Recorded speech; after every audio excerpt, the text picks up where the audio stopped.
I may pay to see that. I don't. Ain't nobody paying to see that. All Nor right. should they. In theory, it says the chat is ready to display messages, which would lead me to believe that we are theoretically live. Theoretically. Yeah, it says we are live. All right, and it will be more than 25 seconds this time. Following. Yes. Let me go to following, because I am following Mr. Throwback Thursday. As you should be. As everyone should be. And on the scope. Yes, and everyone should go to the center underneath our pictures, or our videos, and hit the share button and share it with some peoples. John, but we are fashionably late.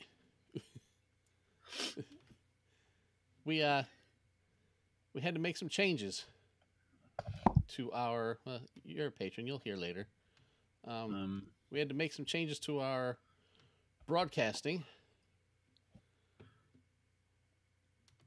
and make it so that we can reach multiple media platforms. Yeah, the devilish one is here. Okay, so this tells. Did we get a thing that said it was live? I don't know. I'm not paying attention to that thing. I know I'm live because John's talking to us on Periscope and Devilish DJ Scott's hitting us up on YouTube. There's Mr. Throwback Thursday live. Okay. I gotta reload the page.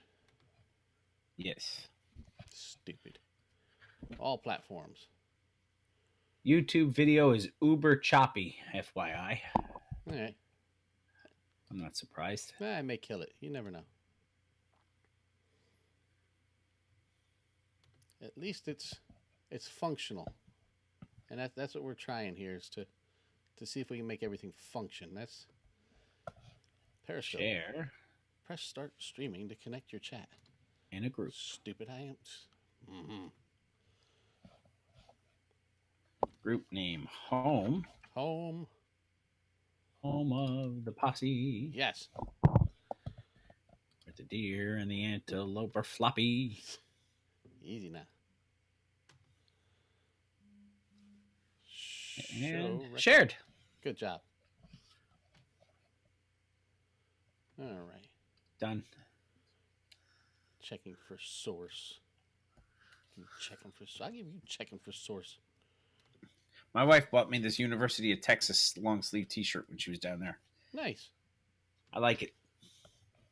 Right, I'm gonna drop the producer window out of the way. I gotta pull up the fake foosball. Yeah, you do, because I'm not pulling that crap up. Did you lose again this week? No, I won. I told you I wasn't losing anymore. That's all there was to You know who else won again? Bye, yeah, Felicia. I know. I heard about it on the telephone. All right. Well, you pull that up, and I'm going to kick this pig off so we can get a move on. Let's do it. All right. So we'll bring it in with a Shree. Who's your mama?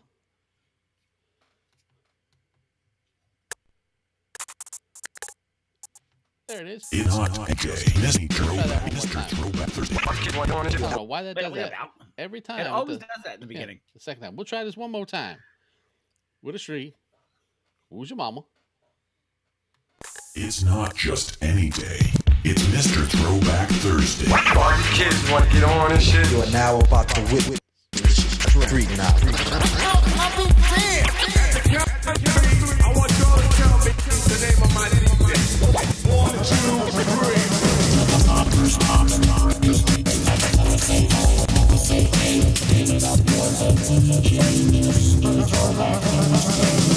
And now, here's your host, Bill Winters, and Mr. Throwback Thursday himself, Jamie Robinson. The greatest theme song of all podcast land brings you into another episode of the Mr. Throwback Thursday podcast. And as such, it's your two favorite idiots, Jay and Bill, here for episode 243. How's things down in Virginia, my friend? Things good. That's a lot of episodes. Yeah, we say that every week, and yet we just keep piling them on. We do, and I don't know. Once how. a week. Yeah. Oh, I know how. We just haven't figured out why yet. Well, we have a Why? posse, we have a posse to broadcast to. That's why. Because the posse asks for it. Yes, or has just become used to it being there, and they've adapted. I don't know. I don't know either, but it is what it is. And as I said, your two favorite dummies. Bill's up in New York after another long weekend where, let's see, what happened to me this weekend? Oh, I had a CT scan done because I got drilled by a hockey puck. Yes, because remember last week we recorded early so I could go up to Saugerties. Right. I get up there to referee this game, and with about, I don't know, maybe a minute 10 left in the game, I drop the puck. Guy wins a face-off back to his defenseman, who tries to fire it down the ice, and from 15 feet proceeds to fire a 70-mile-an-hour shot right into my breadbasket. Nice. Unless you're you, then it's not. You had to see the fucking bruise I was sporting, man. I did. So, well, the posse didn't. No. I didn't show it, so. Ain't nobody wanted to see that.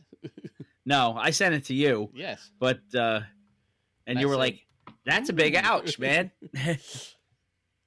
Because I was comparing it to your big, giant, busted knee. Yeah.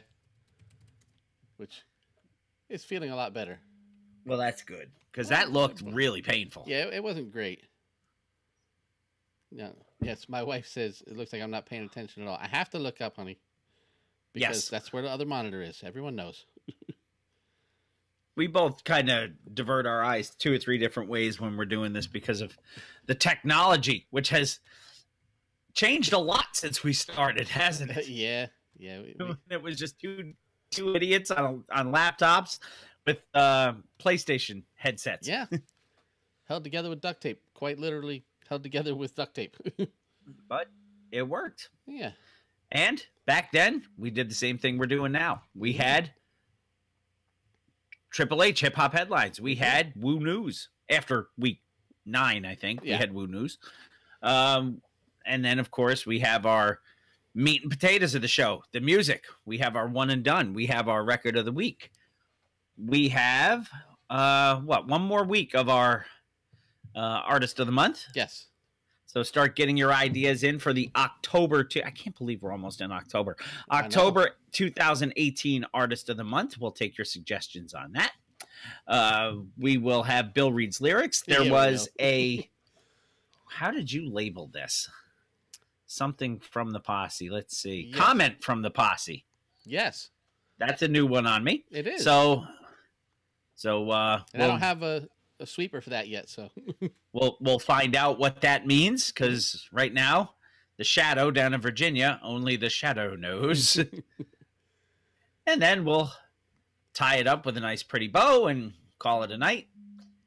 But we had some fake foosball to talk about, do we not? We do. Week 3 of the fantasy football season. Why don't you go ahead and kick that intro? Foosball, bunch of old monsters, manhandling each other.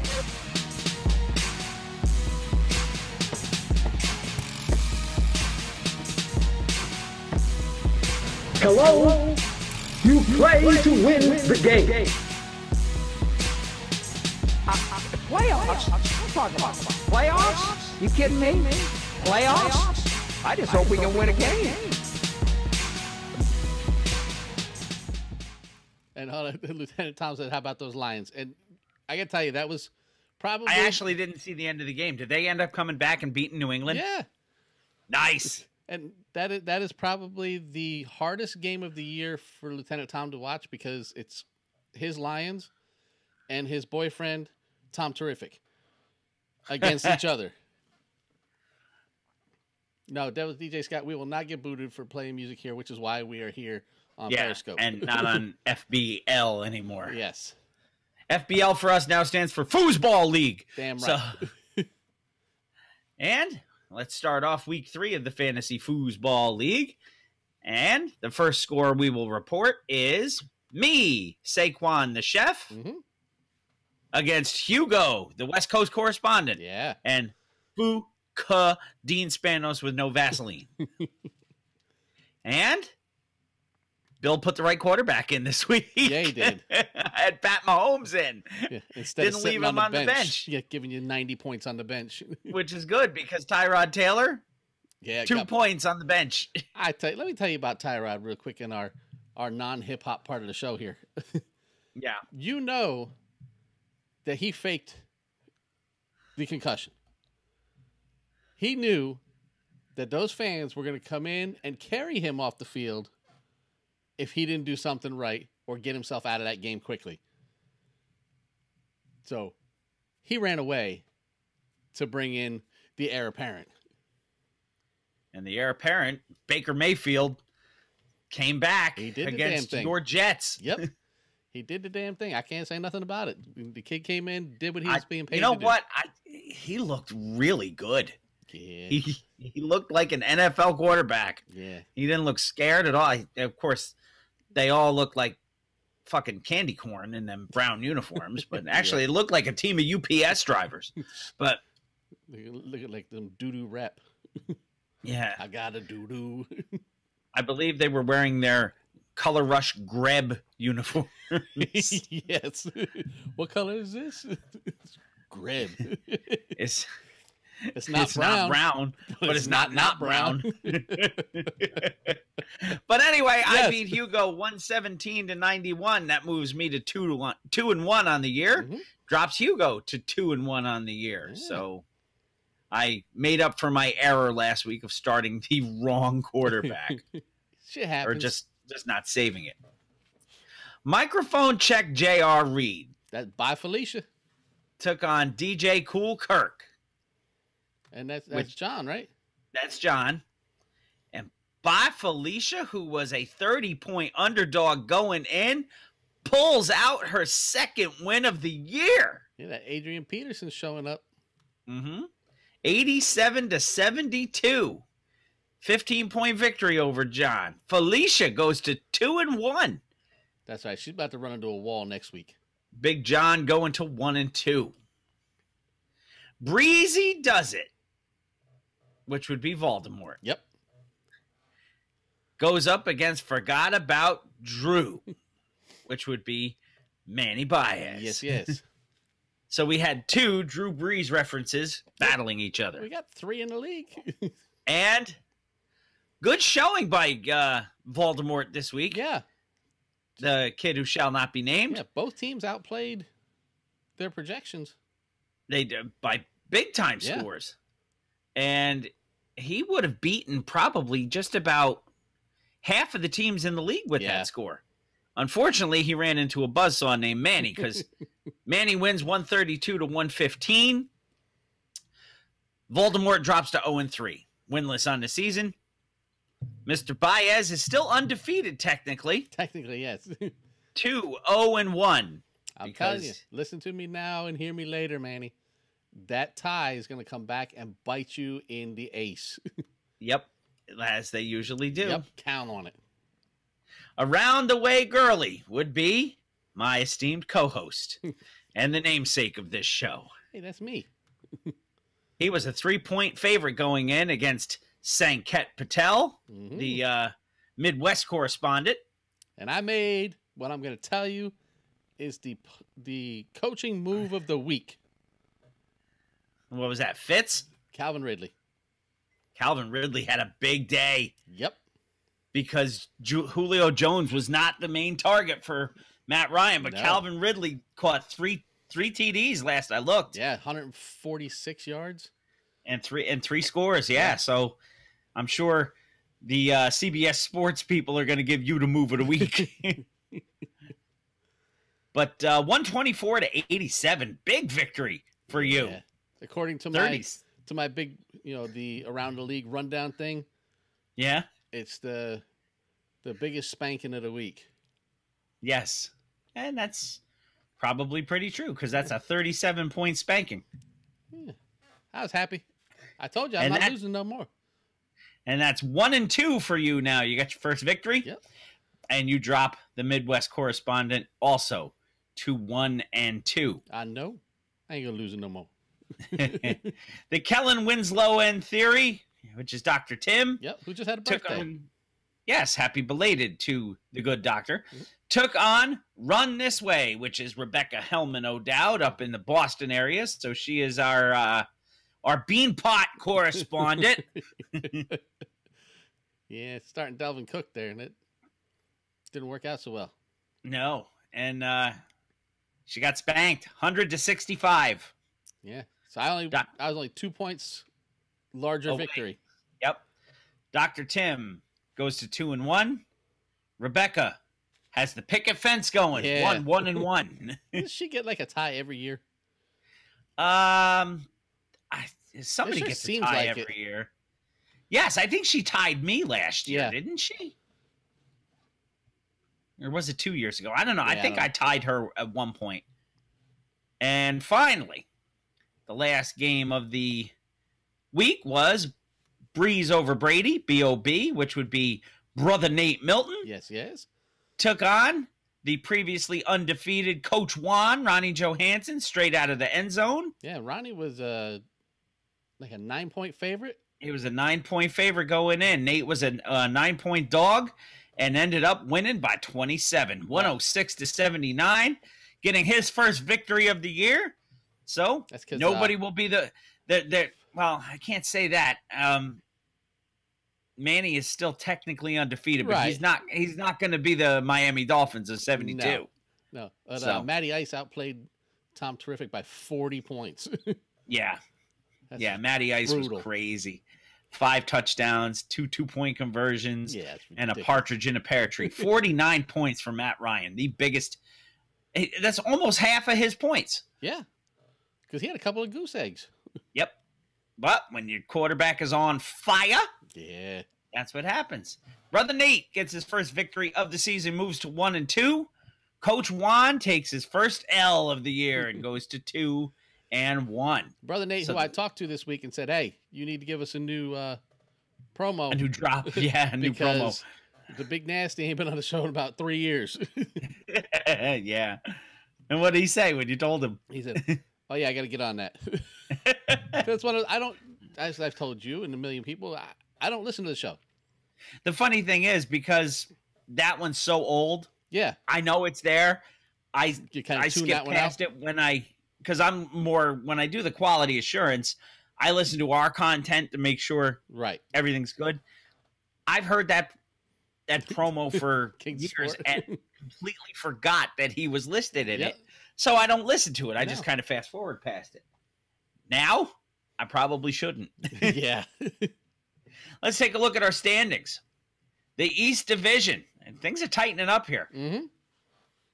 Tie at the top as Saquon the Chef and Fuka Dean Spanos with no Vaseline are tied at 2-1, which, because I beat him this week, is the only reason why. Mhm. Around the Way Girly at 1-2, Dak the fuck up at 1-2. So again, that was Yeah. A decision maker in the league. a in the decision maker division. right there.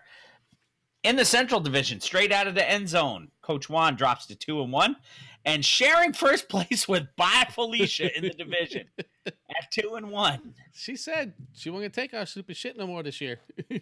We're not allowed to talk about her.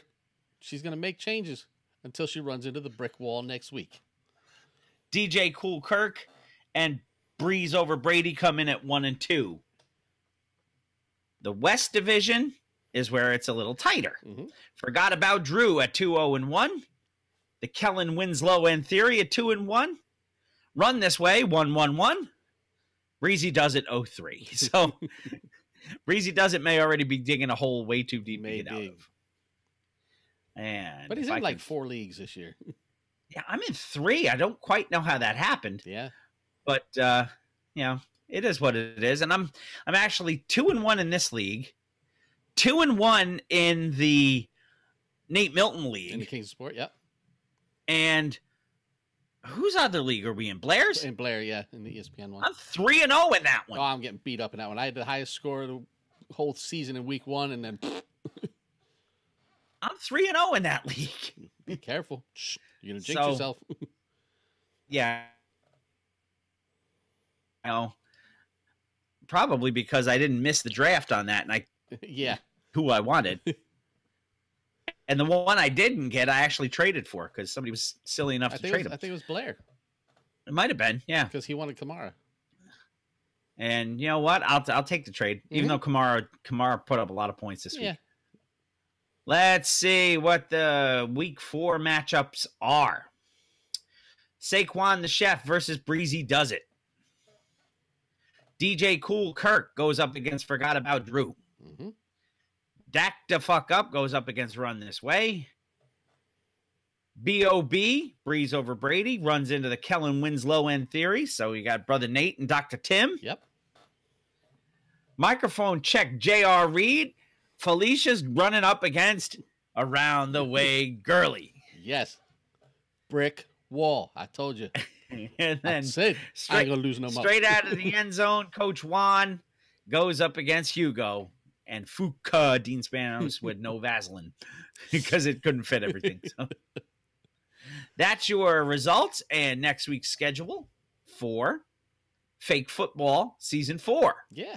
Of Mr. Throwback Thursday. I have a review pending on an ad drop, huh? Okay.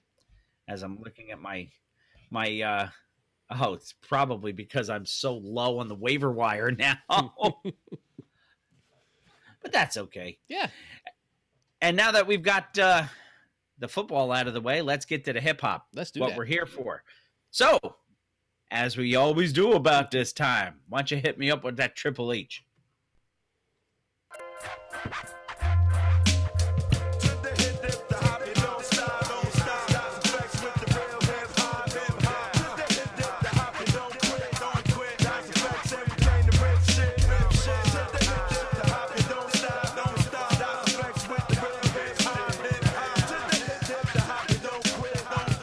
This is Hip Hop Headlines brought to you by Mr. Throwback Thursday. Throwback Thursday.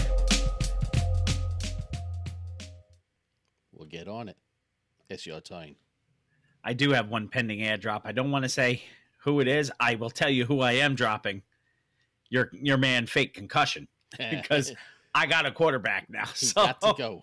Mahomes is my boy. Mm-hmm. So I'm trying to get rid of Tyrod and see if I can't get some practice kicking balls from my place kicker. And as my screen freezes up. Perfect. Because you're messing around with football stuff when it's hip-hop time. Anytime, sweetheart. I know. You ain't going to do it no more.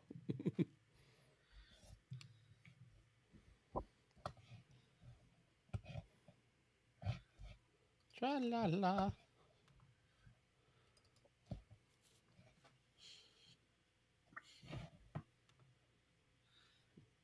This is the good stuff right here.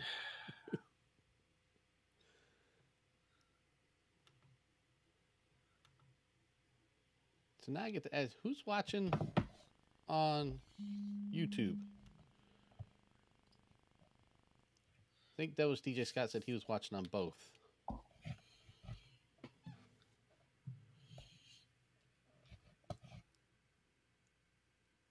I don't know. Why are you asking me?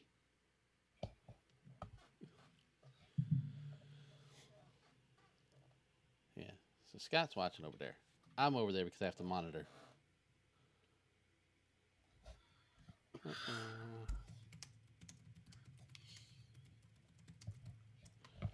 Not sure.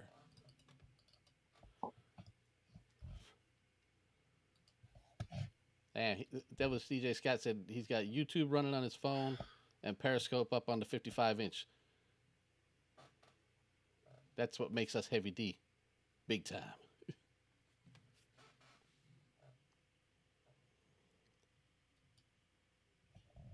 Man. There we go. How's things running on your end now?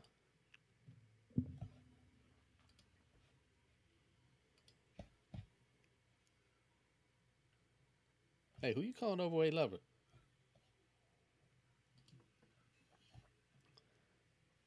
Not you. You just get your screen straight. I'm about to have it out with Scott. There. I was waiting for that to happen. For those of you who are not with us normally, this is a regular occurrence. Bill's internet or his computer gets shitty and he has to run away and then come back again. Then he just leaves me here to hang out with you guys. Well, let me show you, since I've got you all here. Let me see if I can pull this up. You need to go on to Spotify and subscribe to the Mr. Throwback Thursday playlist. If I can get this thing to show up right, I'll show it to you.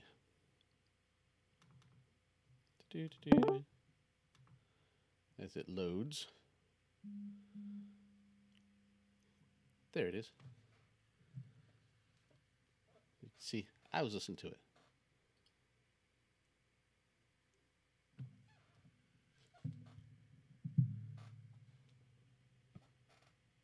So go over and check out the Mr. Throwback Thursday playlist. And now, back to the show.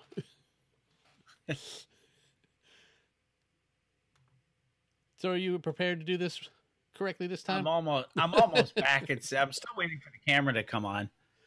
But yeah, my whole computer just locked up. It happens. Now I got up here and over there. And how the hell did I do that? Oh, because you're in here as a guest. Man. That's crazy. Here. I've been removed. Okay. Because you were logged in twice. Well, that's kind of funny. So you're good. I got you. Well, yeah, but I can't see myself. You don't need to see you. Huh? You don't need to see you. I need to see. You vain motherfucker. No, quite the opposite. You don't need to be. There I am. Okay, the window was hidden. Here I am. Am I here? You know it. Here I am. You know. Hey, there we go. There's the window. There I am. There you are. Hey, let's do some hip hop headlines. Hi, patrons. Hi, viewers. Yeah. My computer just took a big giant shit. So. Yeah. So we can do some news now. Yeah, we could do some news now. All right.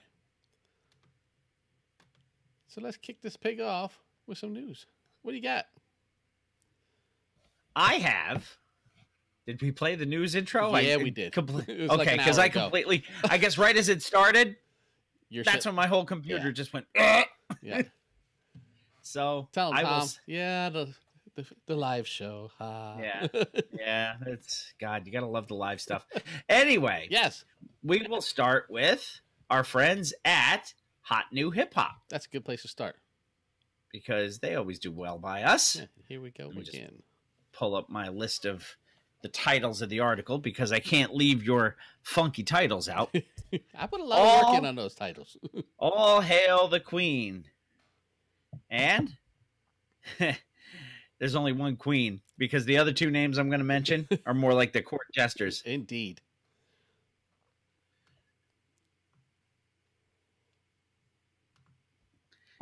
Nicki Minaj and Cardi B's feud, which may be filed under who gives a shit. Yes, normally this would not make our news for any reason.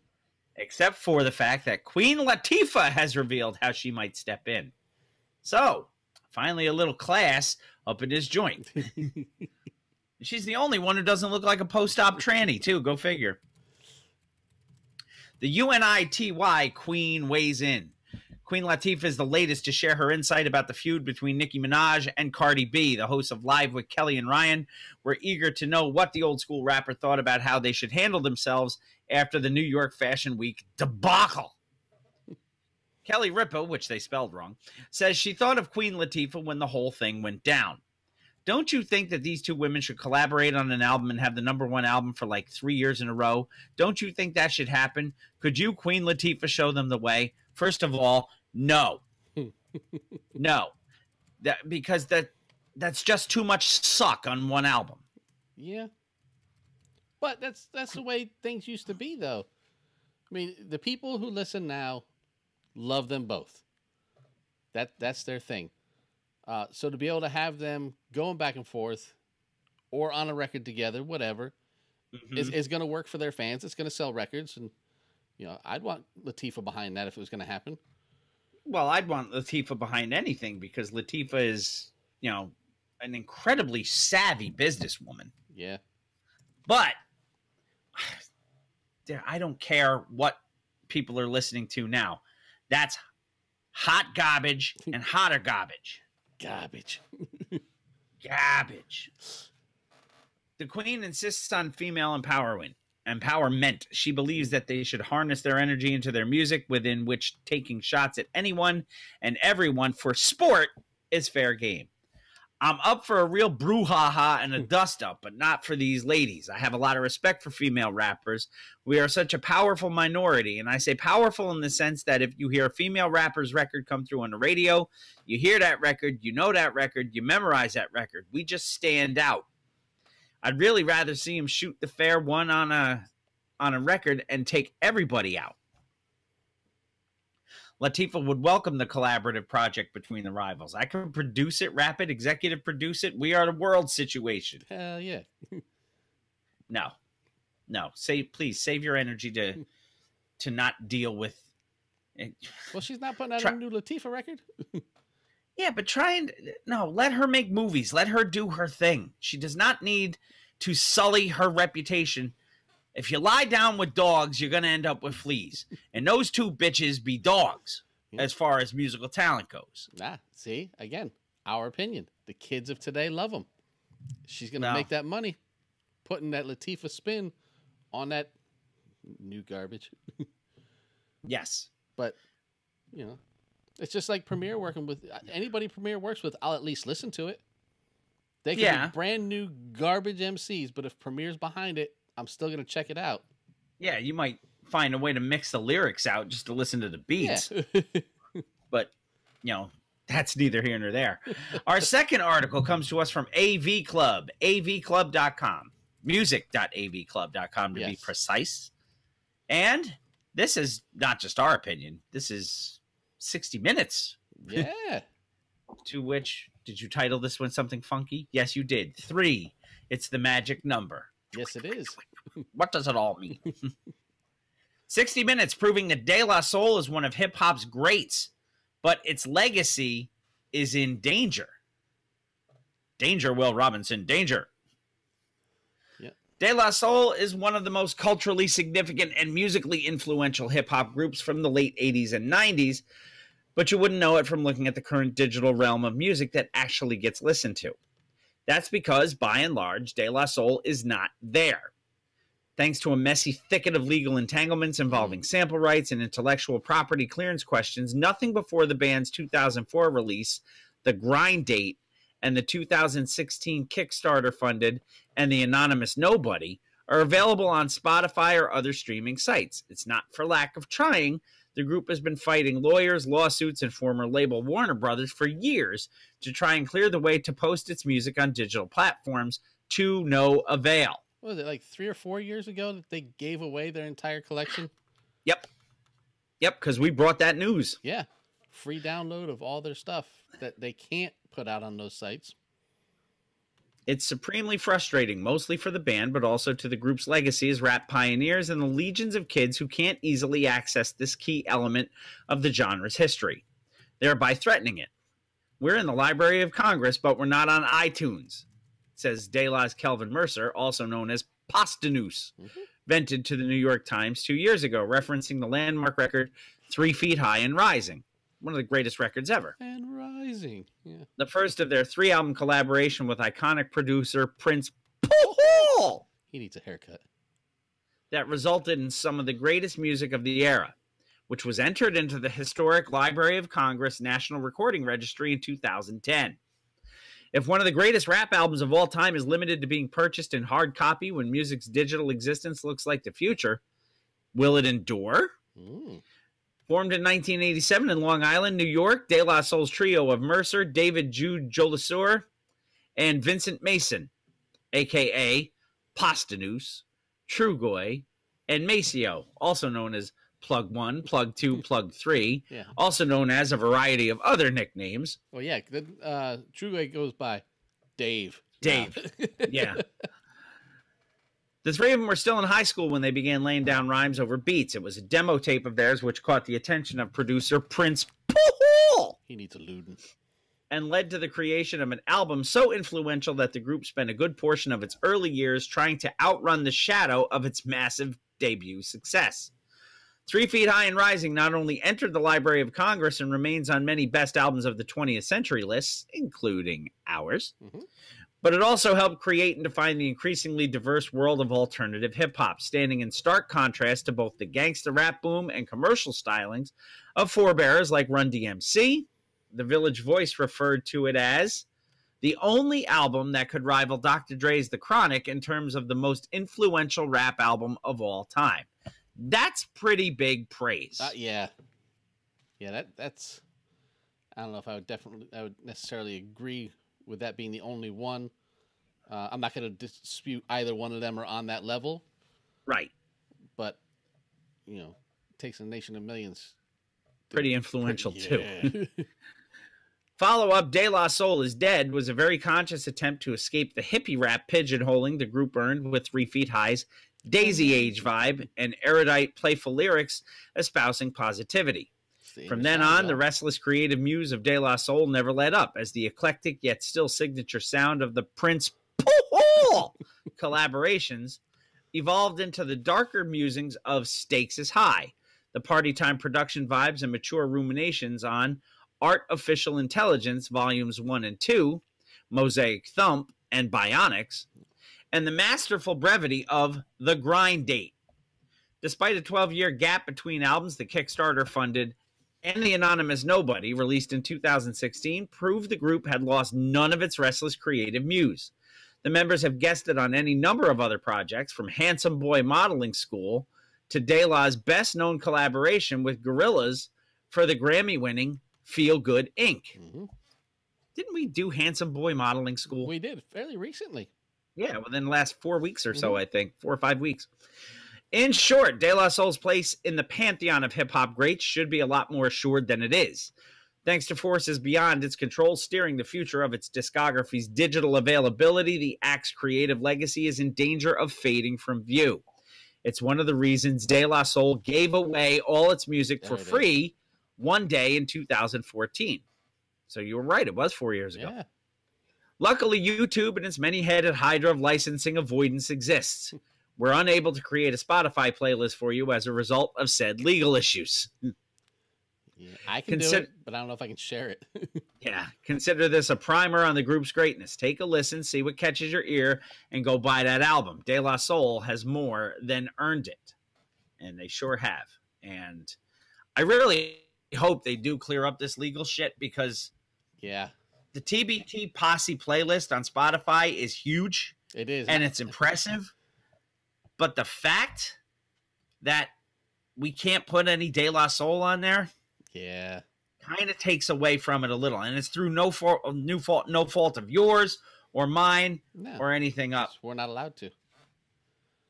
See, Video Rangers said they were lucky enough to sign up and get that whole catalog when they did that too.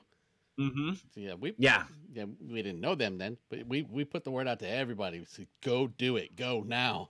Right, because we knew it wasn't going to last. Yep. Our next article you have entitled Curate Twitter. Yeah. I saw you going back and forth on this. Yes. And I will say, before we get started, I posed this as a question on Twitter. I pose it as a question to spark discussion, because it's kind of what I do.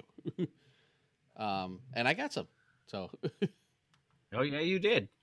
HipHopWire.com says White African American History and Culture Museum hip hop exhibit curator sparks a Twitter debate.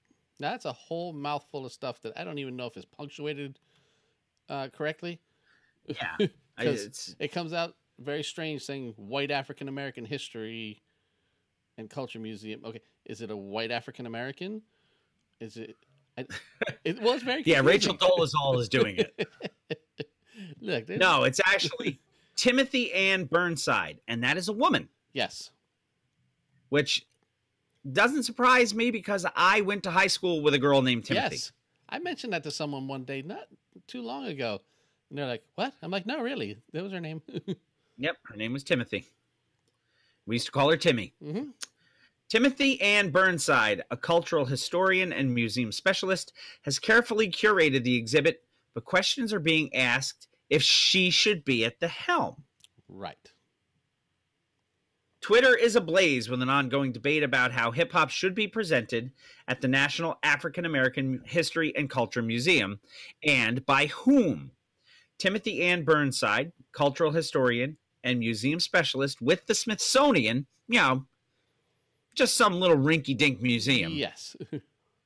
The Smith-fucking-sonian. Happens to be a white woman, and a question raised by a Twitter user has morphed into varying strands of opinions. Twitter user at DJ Chub E Swag caught wind of the fact that Burnside has been the curator of the museum's ongoing hip-hop exhibit. On Thursday, he wrote, in all capitals, so you know Chub E Swag is serious, there is a white woman curating the hip-hop part of the NMAAHC Smithsonian? ? Who let this shit happen? From there, many of Burnside's compatriots and colleagues have come to her defense, despite getting a strong cosign from Public Enemy's Chuck D earlier this year when the exhibit was announced to the public. In DJ Chub E Swag's question, he pondered openly how Burnside became the best point person for such an exhibit, and he took on heavy criticism for his initial salvo.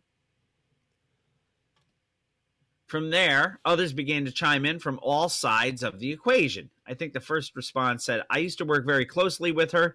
She's amazing, and we can talk about it offline. Ever since I know you personally, especially since I know you personally and know you appreciate art in any form, I look forward to reconnecting. We can't just talk about diversity and not be about it, which came from at way before hashtags, which is a great Twitter handle.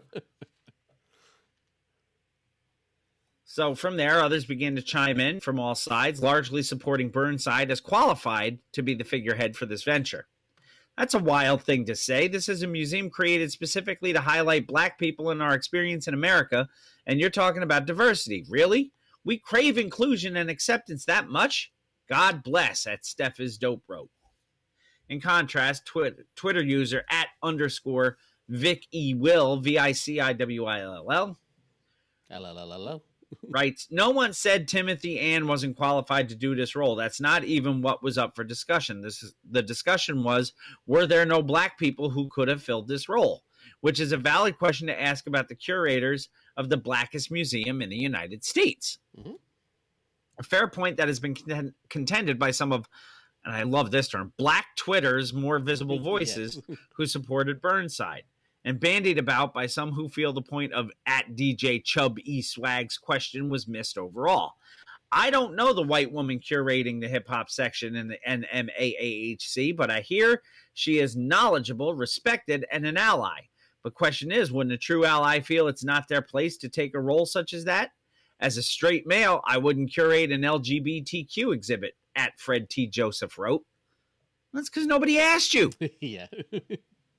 For context, Burnside has been collecting hip-hop related artifacts for the museum and the exhibit for years, including the late Jay Dilla's MPC machine, among other items, since 2006. Now, see, this is the kind of shit, and I'm going to throw a little spoiler out. We have had, you and I privately and amongst other people offline, preliminary discussions about what it would take to have a hip-hop version of like a Comic-Con, like a hip-hop con. Right.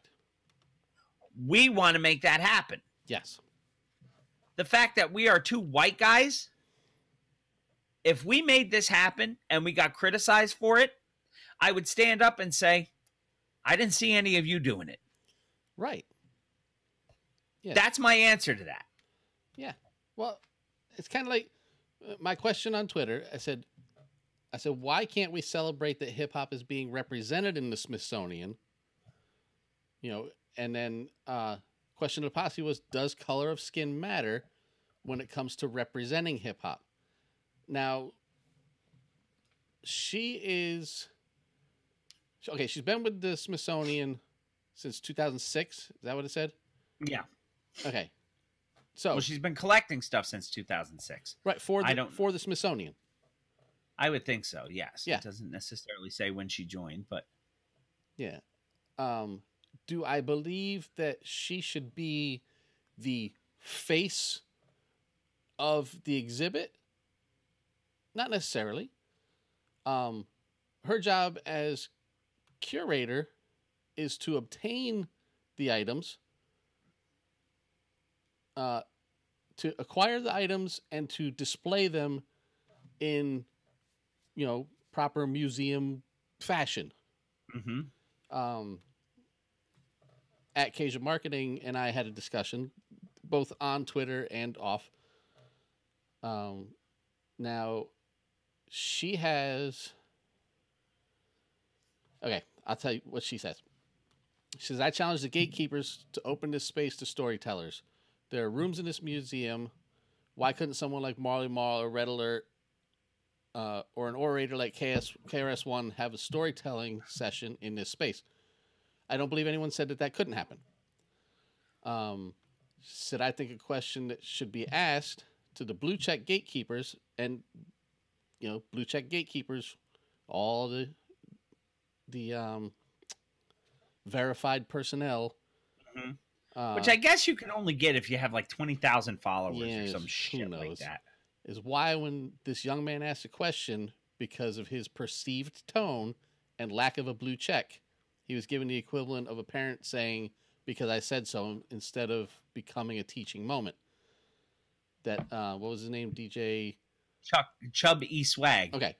So, so instead of somebody giving him a respectful answer or explaining, okay, well, maybe you don't understand. She's been doing this for this long, and this is her job to do this. We did interview other people, whatever the case may be. They may not have interviewed anyone else. I don't know. I'm not speaking for the Smithsonian.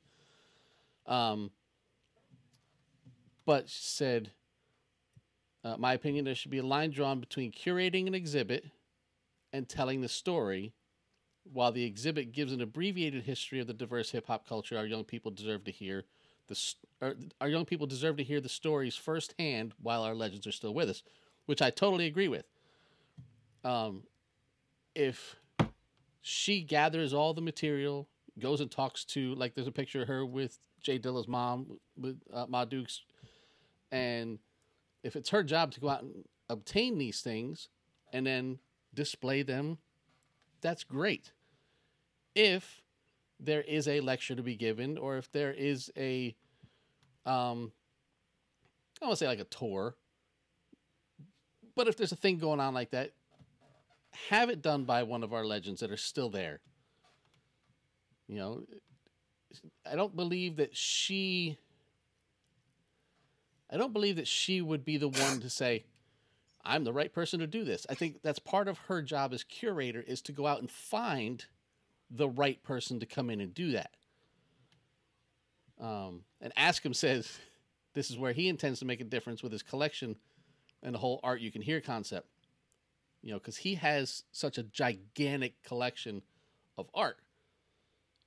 Let's get that over into the Smithsonian. Yeah. But yeah, my question was not, is she specifically the right person for the job?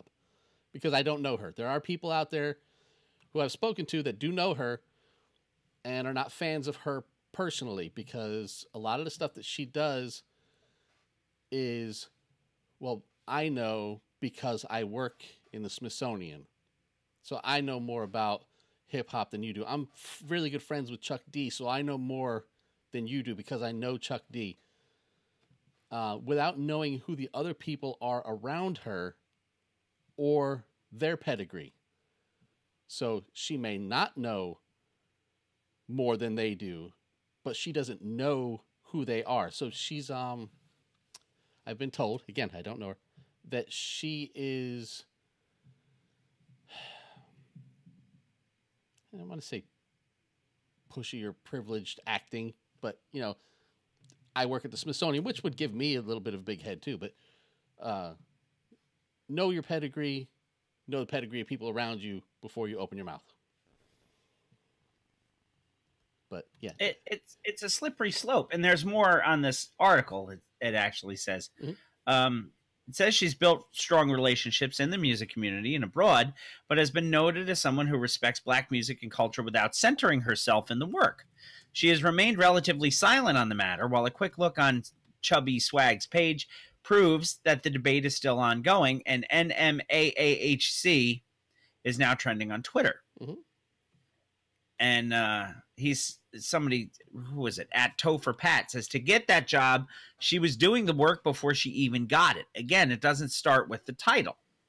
And he says, exactly my point. This is Chubby Swag's answer. Was she the only person ever archiving hip-hop, or the only person allowed bandwidth in that space because she was already at the Smithsonian, already researching other music? Which doesn't make a whole lot of sense to me. No, I kind of see where he's going with. Did they promote from within because she was already there, or did they go out and look for somebody else who maybe could have done the job or was doing the same type of job somewhere else? I see where that part comes in. Yeah, but without knowing her entire employment history at the Smithsonian, it's hard for us to say. Yeah. My thing goes back to nobody else was doing it. Right. Yeah. So be happy that the job is getting done. Which is what my question was. You know, does it matter what color she is? Why can't we just be happy that hip hop is being represented? Because it's in 2018 the fucking Smithsonian, and people have to have, as much as I hate this term, people have to get triggered over something. I can't stand this I'm offended mindset that this entire generation, and actually 2 generations or so, have right now. You can't say anything without the possibility of offending someone. And my thought on that is, and maybe it comes from, you know, my past, even though it wasn't very long or very successful or very, you know, lucrative, of doing stand-up comedy. There is nothing in the world that says I cannot offend you. It is not against the law to say offensive shit. Just know what you're dealing with. That's all. I mean, if I start telling Bill Cosby jokes on the day that he gets sentenced to jail. Oh, that's today, right? Yeah. Okay.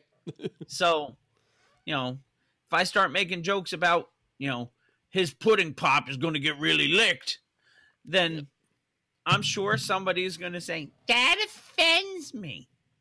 I don't fucking care. If you don't want to be offended, go curl up in your house, shut your windows, lock your doors, and take yourself out of society. Nobody has to fucking kowtow to your emotions and your feelings. If you are upset by something, take yourself out of the fucking situation. I don't get offended by anything. I tell people on Facebook, scroll on by. If somebody's being an asshole, I don't say that's offensive or you're offending me. I just say you're a fucking asshole, and then I walk away. You know, I don't have enough energy or time to be offended by every goddamn thing that people say that could be, I don't know, misconstrued or whatever. And people really need to get a fucking sense of humor. That's my take on it. I'll get off my soapbox now. Although I probably shouldn't say soapbox. I might offend those who use shower gel. Yes. So it's over now. You know what? Take your little shower gel, lube up your asshole nice and tight, and reach in there and pull the fucking bug out of it. There. Or get a fucking suppository and dip that fucker in Raid and stick it up there, and maybe you can kill that bug in your ass. Booyah Tribe, this is a Raid.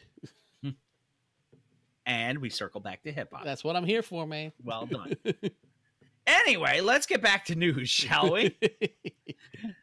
Our next article comes to us from thenewstribune.com, and you have called it, Let's Get Live with the Kid Sensation. It's not often you get to mention Kid Sensation. I like Kid Sensation. Yeah. Since he was kid sensation, he's wanted to rap Steppenwolf. Now he's about to take a magic carpet ride. Nice play on words on the headline here. It's the only song Steppenwolf ever had, but no, they had. It's the only one that. Yeah, a big monster called "Born to Be Wild." Yeah, that's true. Yeah, that's true. I forget that they did that. They were a 2-hit wonder. Yes.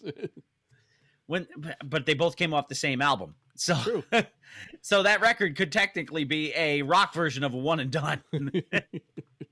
Or if Kid Sensation redoes it, then he could have a one and done with it too. When Zola Malik was a teenage protege to local hip hop icon Sir Mix-a-Lot, he'd write raps to classic rock songs. I wonder if he wrote Iron Man. He may have. I'd have to look on the label to see. Mix-a-Lot gave the 14-year-old Malik the handle of Kid Sensation, and the young rapper went on to fame as a successful artist.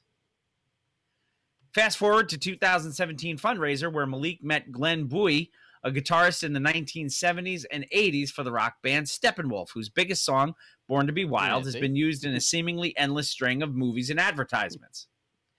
Bowie now leads Steppenwolf Revisited, one of the few bands licensed to perform the group's music.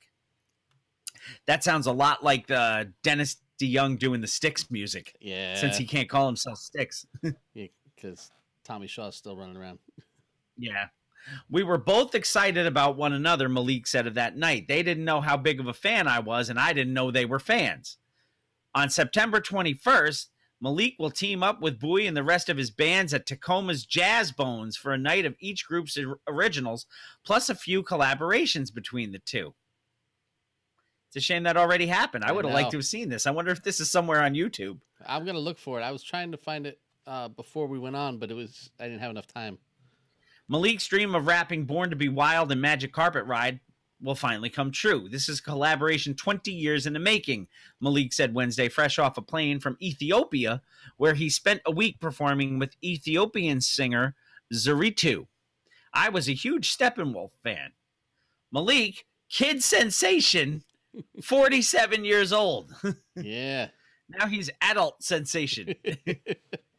Grew up in South Seattle. He now calls Tacoma home. In his early days, he said he would take pieces of Magic Carpet Ride and rap over it. I believe, check me if I'm wrong, I believe Grandmaster Flash did a cover of Magic Carpet Ride. I'd have the later to look. 80s. I'd have to look. I thought to myself, this will never fly. They'll sue the pants off of me if I try to release this, but it was a lot of fun, he said. Run DMC and Aerosmith showed with 1986's Walk This Way that a rap mashup of classic rock can be wildly successful and bring fresh air into a musical genre. We're doing it for the love of the music and fans to keep it alive, Bowie said Wednesday of why he still performs. But Bowie doesn't see the classic songs as stuck in time. And that's the big difference between rock and hip-hop. Mm-hmm. They treat all of their classic artists with reverence. Yeah. I've always wanted to do some rap with those songs, he said, but previous attempts didn't work out. Bowie said evolution is part of music. We feed off the fans, he said of Steppenwolf Revisited. Calissa Knox on keyboards, Steve Unger on bass, Brian Knapp on drums, and Dylan Smith and Tracy Bland on vocals. We never play the same song twice, he said. When we start out the songs, they are original, but we get into improvisation. It's like they're a jam band. They're like Filet-O-Fish. Fish, yeah. Malik and the group recorded Magic Carpet Ride. On Wednesday, they performed Born to Be Wild for the first time at rehearsal. Born to Be Wild, said Malik. You can't get any bigger than that. And I'm sure he said it with a big-ass smile on his face. Yeah. And they show a picture of him with the band, but I don't see any video, which, unfortunately... Yeah. Well, this came out before the show happened, so I'll have to look around, see what I can find. That would be really cool to see. Yeah. Keep an eye on our social media. If I find it, it'll happen. Absolutely, because that's what you do. I know you do. And let's see. Our next article comes to us from Hot New Hip Hop once again. Yeah, this one's for Sarah Henderson.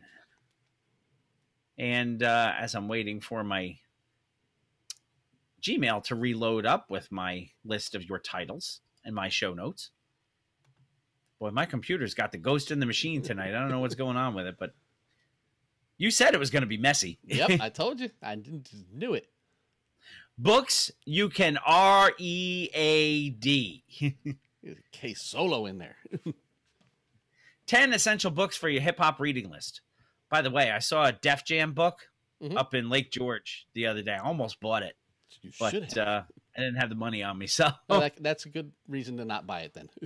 These titles by both rappers and hip-hop personalities should be at the top of your fall reading list. Normally, if you want to know a rapper's thoughts on the industry, you have to listen to their records. Yet every now and again, we get insights into the world of hip-hop through a different lens, a tell-all book. The list of rappers and personalities who have taken to the page might surprise the casual reader, with everyone from Hawaiian Sophie to Gucci Mane having penned their reflections on life and fame. These books give a long-form glimpse into the industry, making them must-reads for fans. Check out the list of 10 essential books written by rappers and industry insiders, perfect for any hip-hop head, according to HotNewHipHop.com. Mm-hmm.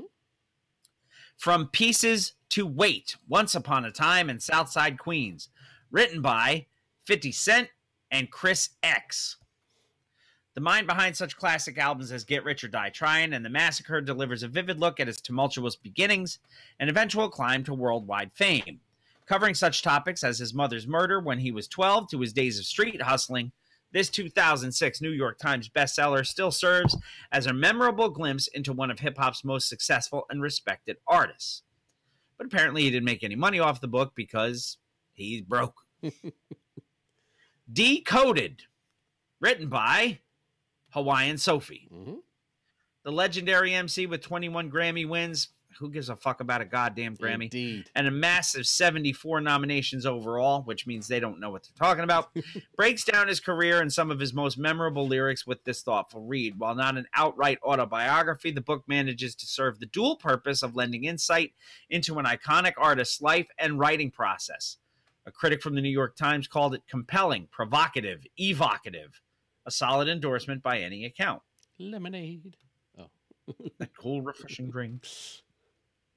The Rose That Grew from Concrete, written by Who Parks Your Car? Actually, I can't disrespect the dead. Tupac Shakur. Yes. This isn't an autobiography, but rather a compilation of poetry. Published posthumously, this collection features some 72 pieces by the legendary West Coast rapper, stemming back from when he was 19. The result is a candid view of an artist who delivered 12 powerful albums during his lifetime and continues to dominate conversation over 2 decades after his untimely passing. I don't think he did 12 albums during his lifetime. I think he did about 4 albums during his lifetime, and 8 of them came out after he died. After you thought he died. The Autobiography of Gucci Mane, written by Gucci Mane. That's the autobiography part kind of gave that away. And Neil Martinez Belkin. Published last September, this riveting account covers one of the most fascinating figures in hip-hop. This honest look at the rapper's tumultuous and ultimately victorious life and career found its first words written while its author was still incarcerated. The book chronicles major facets of Guap's life, from humble beginnings in Alabama to the top of the charts. Not only that, but the book has notched Gucci the designation of being a New York Times bestseller. That's cool. My Voice, written by Angie Martinez. A fixture of the hip-hop industry for decades, radio personality and rapper Angie Martinez's book offers a cohesive picture of the influencer's experiences at Hot 97 and Power 105.1, as well as her high-profile interviews with some of the most recognizable names in the game.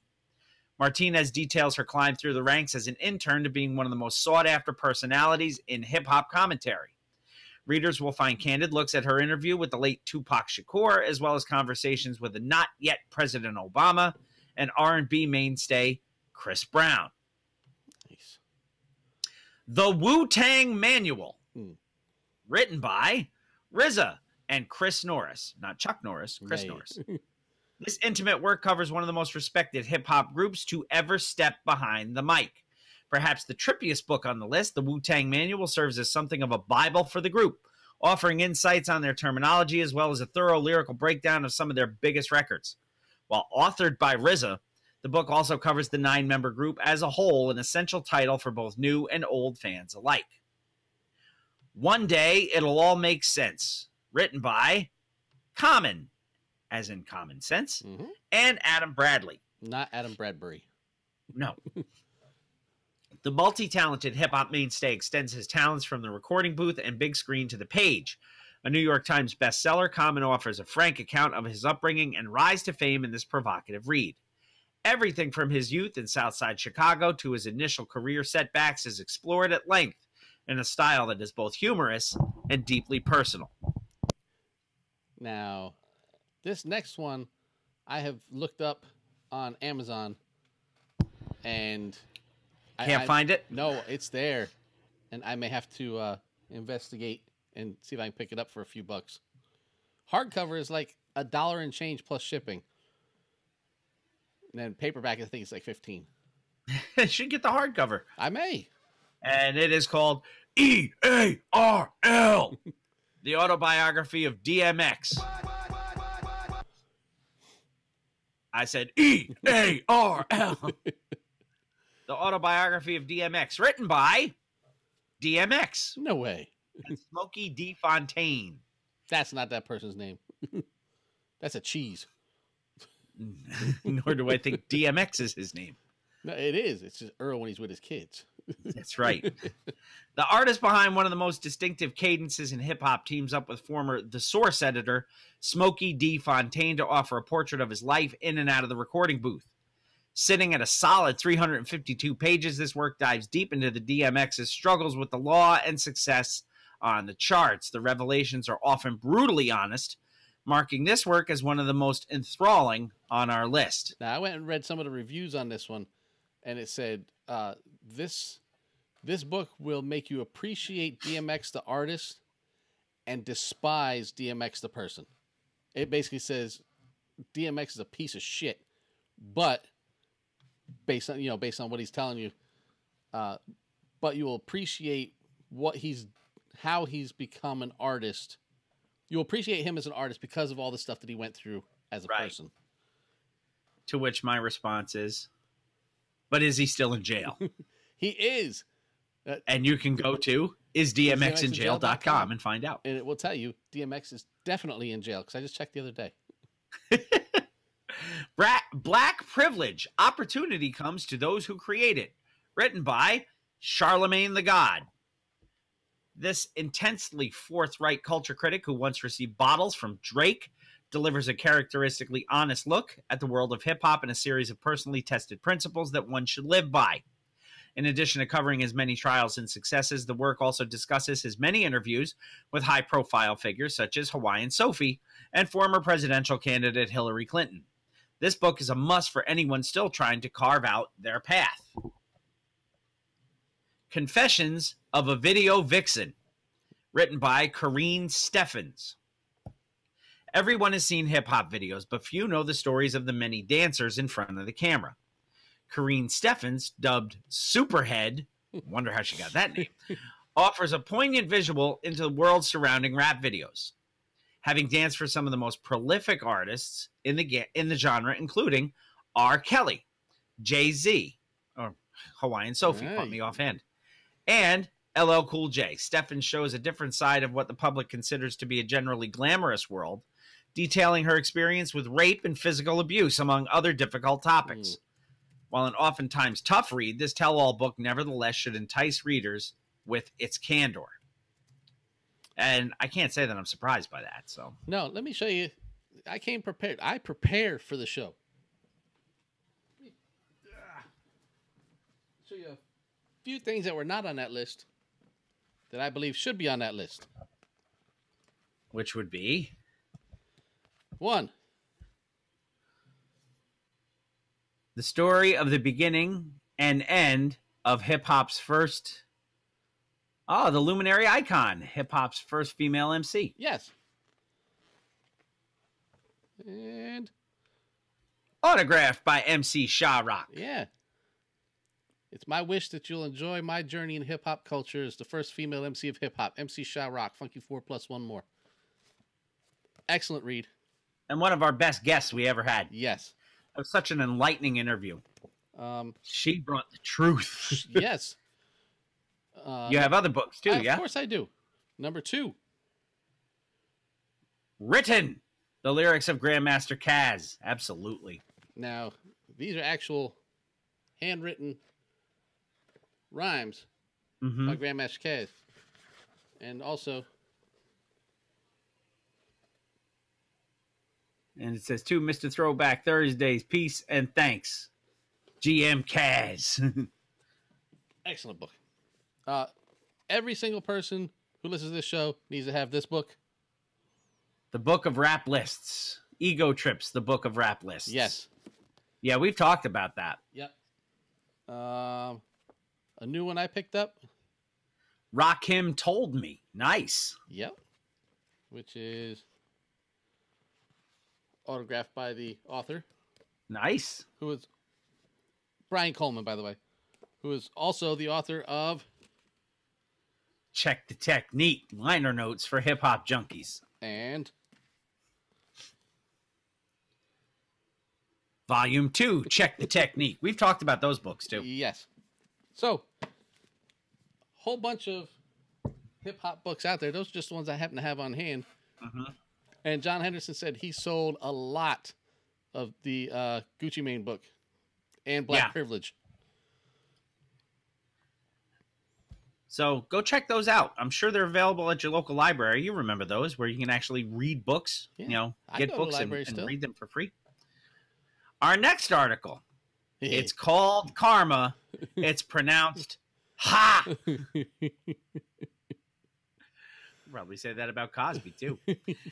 This one comes to us from the Los Angeles Times, LATimes.com. Suge Knight could serve up to 28 years after pleading no contest in 2015 hit-and-run death. I don't think he'll last that long. I don't think so either. His health is not good, so. No. Fallen rap impresario Marion Suge Knight pleaded no contest to voluntary manslaughter last Throwback Thursday, marking the end of a years-long legal saga for a bruising giant in the West Coast rap scene who was once described as the most feared man in hip-hop.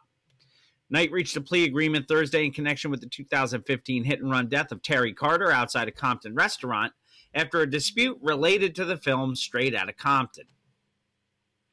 Knight, who is 53 now, could serve up to 28 years in state prison. So that would make him 81 years old. And about how old Bill Cosby is now? Pretty much. Yeah. Dressed in orange jail scrubs, the one-time hip-hop juggernaut stared straight ahead as Judge Ronald S. Cohen detailed the plea agreement Thursday afternoon. He simply replied, yes, when asked if he accepted it. Crystal Carter, the youngest daughter of Knight's victim, rushed out of the courtroom wearing sunglasses after the plea deal was struck. A pendant reading Carter hung near her heart. She said it was a relief to see the court proceedings, which had become a complete circus, wind to a close after 3.5 years. But it will never be a win to the family, she said. I can't bring my dad back. Knight's attorney, Albert DeBlanc Jr., first contacted the L.A. County District Attorney's Office about a possible plea deal last Wednesday, according to Lillian Carter, the victim's wife. Negotiations stretched into early Thursday afternoon, with Knight at one point fighting against the idea of having to take the plea in the presence of media lining the courtroom, according to a source familiar with the negotiations. The source requested anonymity to discuss the case candidly. The manslaughter charge carries an 11-year prison sentence, which will be doubled in Knight's case because he has a prior felony conviction, according to a statement released by the L.A. County District Attorney's Office. An additional 6 years will be added to that sentence because Knight was charged with using a deadly weapon to commit a violent felony, prosecutors said. A truck? That could be a very deadly weapon. Knight will be sentenced on October 4th, and prosecutors agreed to dismiss his other pending criminal matters as part of the deal. Knight had been separately accused of threatening Straight Outta Compton director F. Gary Gray and robbing a photographer in Beverly Hills.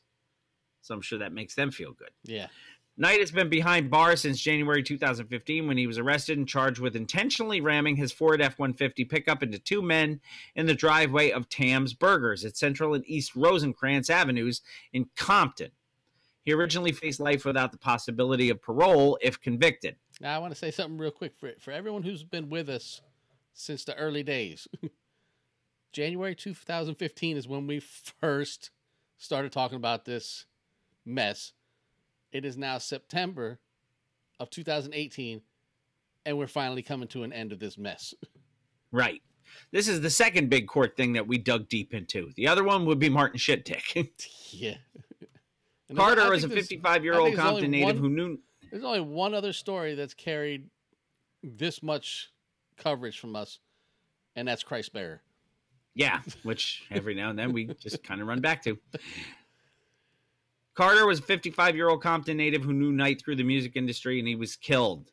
Clee Bone Sloan, who was involved in a physical altercation with Knight moments before the incident, was severely injured but survived. He's bad. Clee Bone Sloan. Knight and his legal team have described the victim as a longtime friend and previously said the mogul was heartbroken to learn Carter had been killed.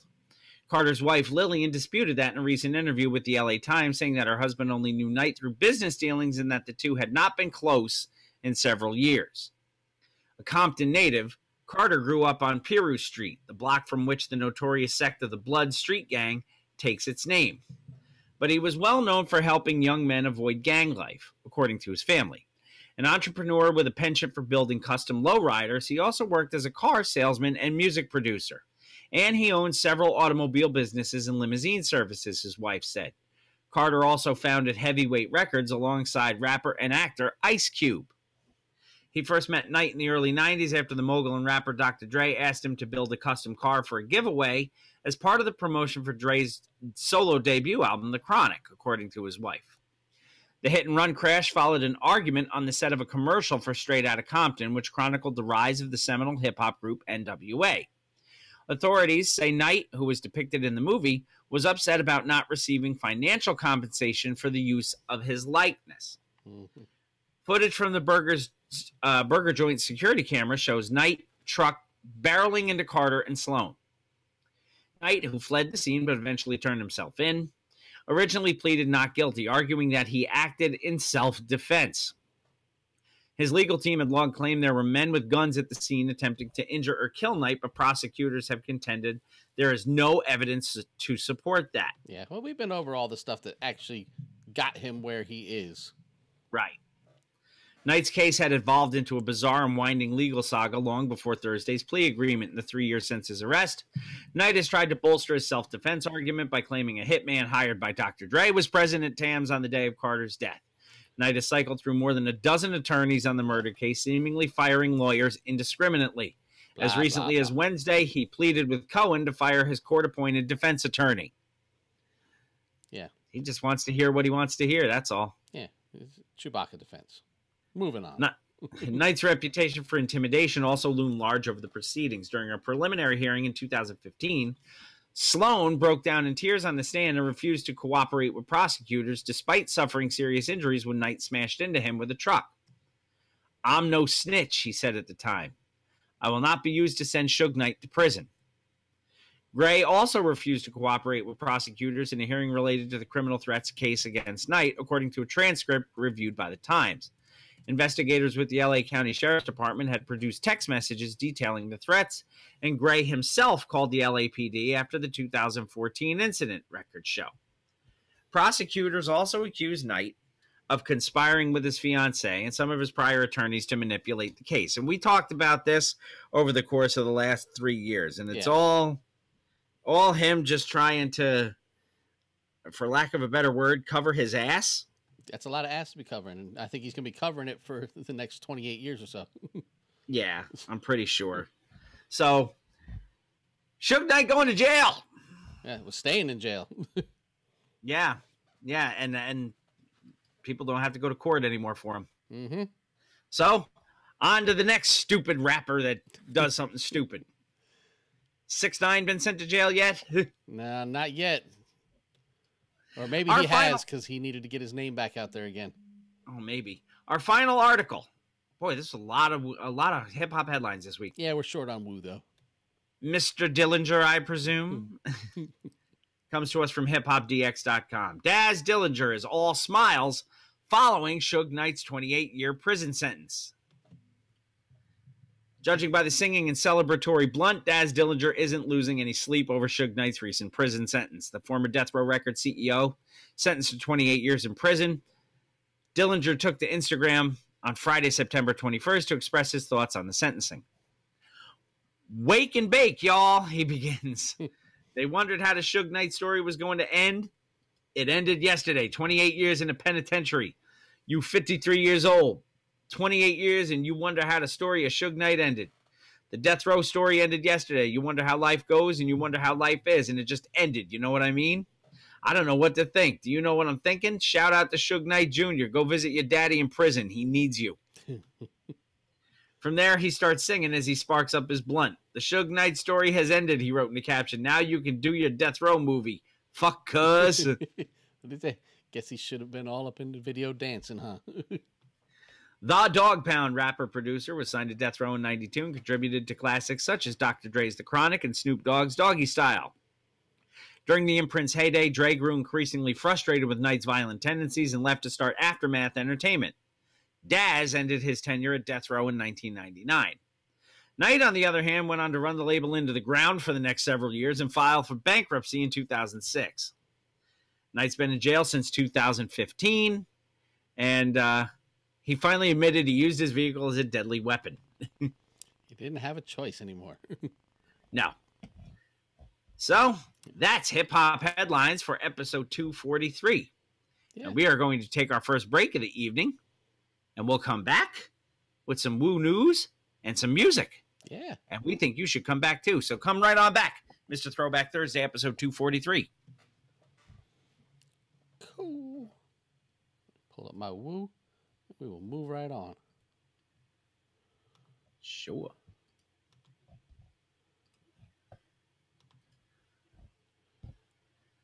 Come on, you. This is the exciting part of the show where we just pull up our news. Yep. Let's make sure. And then mute that. I'll bring up the one and done.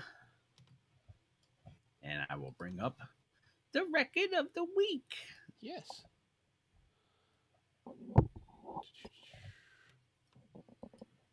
Okay. I'm ready if you are. I am not. It's something open in the wrong window. Can't be opening the wrong window now. No. Makes things very difficult to follow. Try that one again. And then that one. And then that one. And then I'll be ready to go.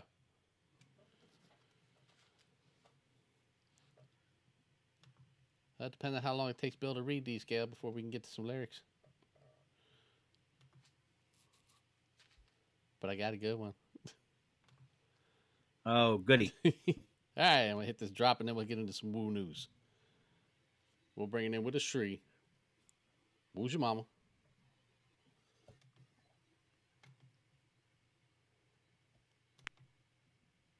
I got it good. D-Y-K-A-N-E. Dramatic. Asiatic.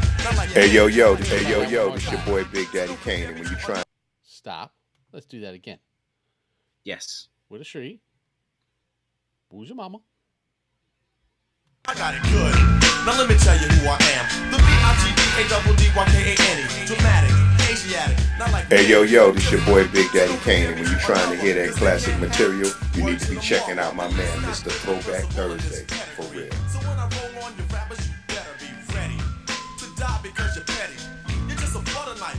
I'm a machete. The snake by Gensu. Wait until when you try to front. So The Jizza, Raekwon, Master Killer, Inspector Deck, You God, Method Man, Ghostface Killer, an old dirty bastard. It's now time for Woo News with Mr. Throwback Thursday. Shimmy, y'all. Welcome back to Mr. Throwback Thursday, episode 243. It is indeed time for Woo News, according to both Mr. Forrest Whitaker and Mr. Russell Jones, who you just heard both of. And our first article of Woo News comes to us from our friends at AFH, Ambrosia for Heads. Mm-hmm. And you have called it Toast Face Grilla. Because really, what else can you call it? Yeah. Toast Face Griller and King Crooked claim rap royalty in a new video.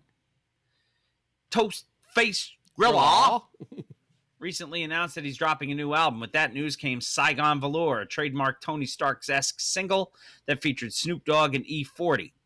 October 5th, The Lost Tapes appears to be an opportunity for Ghost Dini to reach back into his Iron Man Supreme Clientele bag and provide an updated sound while incorporating the inspiration of some of his finest work. Sophomore single Buckingham Palace, featuring King Crooked, Benny the Butcher, and 38 Special, now arrives as a video. Directed by Planet... Isn't 38 Special on that new G-Rap song? I think it was. Yeah, I think so. Directed by Planet Asia-affiliated production duo Dirty Diggs, the video is little more than Wu-Tang Clan's show performance footage and single shots of the rest of the MCs on the track rapping in dark alleys and record store hallways. However, when it comes to some rap styles, perhaps simpler is better, especially when capturing a throwback vibe, which is what we do every week. That's our plan. It's in the name. Each lyricist on the song reminds fans that veterans like Ghost and Crooked I can still spit at a high level, while relative newcomers like Griselda's Benny and Cool G-Rap affiliate Spesh, there you go, yep, prove that MCing culture is here to stay. Wow, did I just let a Monkeys reference go by with your anti-Griselda? Yes, you did. The Lost Tapes will arrive October 5th and is produced entirely by Big Ghost Limited. It features Snoop, 40 Water, Big Daddy Kane, Raekwon, the Chef, Master Killer, Capadonna, Killer Priest, Sheik Louch, Ras Kass, and actor-director Michael Rappaport, among others. We might get a little Sheik Louch reference later on. We might. The X-Ray Cleopatra Records LP will be available also in a limited edition physical capacity with vinyl, CD, and cassette formats created via Holy Toledo Productions for the most die-hard of fans. They still make cassettes? That's their newest throwback thing. You know how they were starting to put everything back out on vinyl? Yeah. Now they're putting out cassettes too. Who has cassette players anymore? This guy. No, I know you and I do, but... I use mine too, quite regularly. I know you do, because we had so many goddamn cassettes, it'd be a shame not to. I know. And then there is a sample, it looks like a little SoundCloud link, of the Lost Tapes LP sampler. Yeah, which you'll be able to find in the show notes. Yes, you click on the show notes on this article, and you can listen to a little bit of Toast Face Gorilla. John says, we do. Our next article says, not Jamiroquai. No. And most people are not going to understand why it's been called that. You have this strange obsession with Jamiroquai. No, it's just every time I hear Maroon 5, I go, hey, it's new Jamiroquai. And it isn't. It never is. This comes to us from our friends at TMZ, TMZ.com. RZA defends the NFL over Maroon 5 pick. Yeah, and you want to fill everyone in on what they're talking about? Yes, Adam Levine is dope, he says. Here's something you don't hear rappers say a lot lately.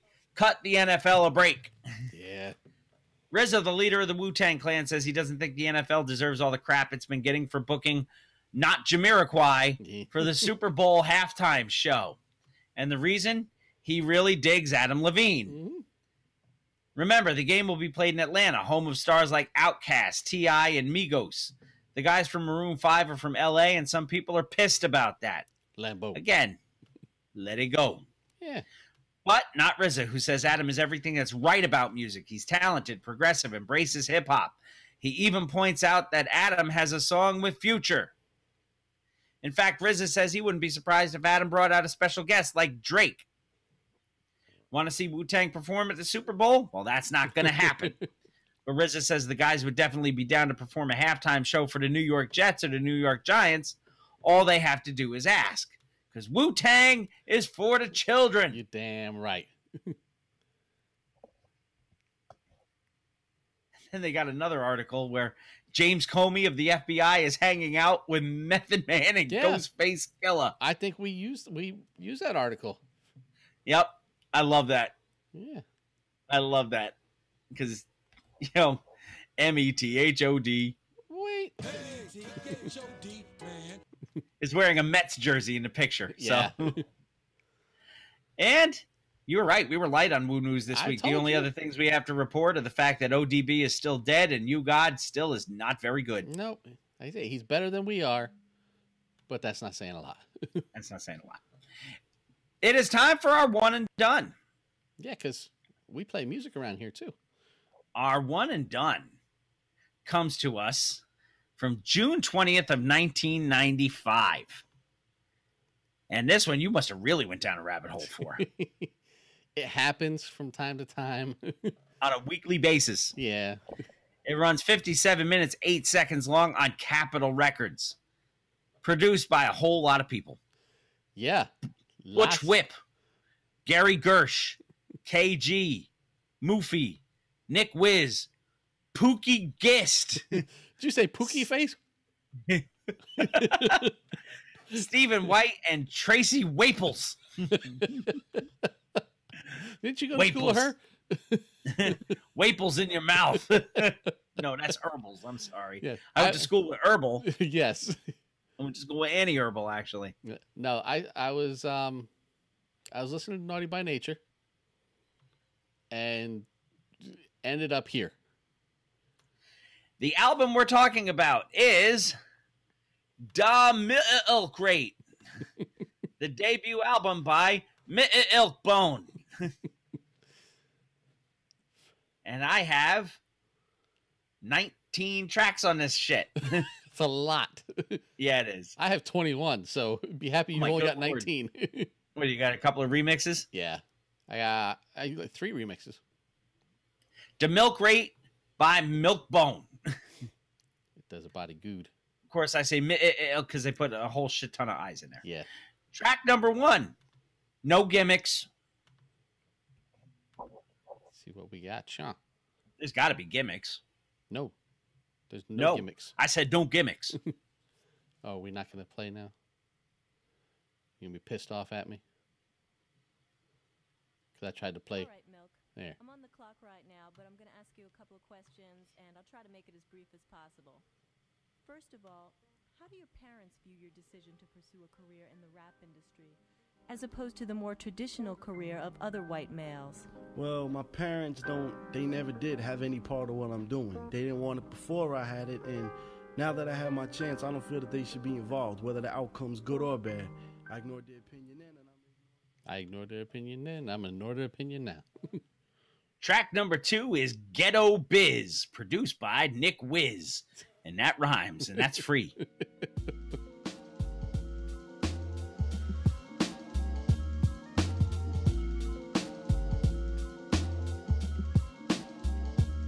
Some people argue the fact that I'm the Mac and all that. Well, I just kick you in your face, which is the place that your balls at. You dickhead, you get fed stuff to make you lick lead. I leave your ass stiff dead, lying in a brick bed. I walk around the hood straight to the... Damn. Track number 3, Keep It Real. Okay, player. Okay, player.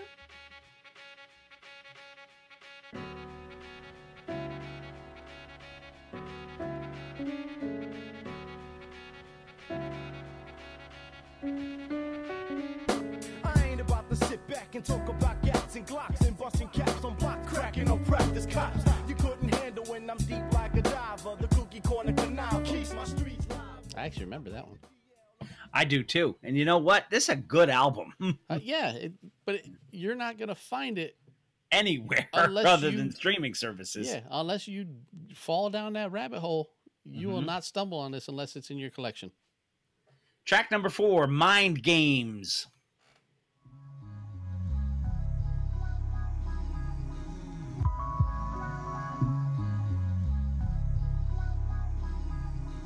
How many MCs must get this? Make a list, cause I'm rolling naughty deeper kid gets. Oh my lord, you're playing on the deadly board. Drag your ass across the water, now you face the Shaolin swords. It's silence at the table, sleepy bed and cradle. Face the Shaolin swords. I'm telling you, man, cannot sleep on this record. Track number 5, Traffic Jam. Yo, man, it's fucking traffic, man. All this shit, man. What's up with all these cars, man? Ain't no 5-0. Something must have happened up there. Something, yo. My mom about to turn my damn car off. It's hot as shit in here. Hey, yo, that's Kenny over there, ain't it? Hey, open the window. Ask him. Hey, yo, Candy, come in for a minute. Hey, D, hey, Candy, come in for a minute. I feel good about candy. Track number 6, Move With the Groove.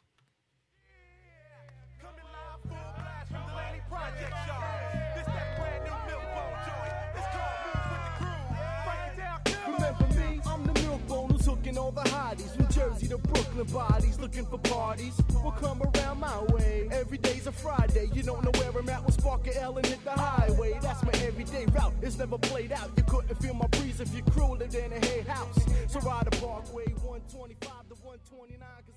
Smooth delivery. Track number 7, How You Like It. So far, I like it a lot. Yeah.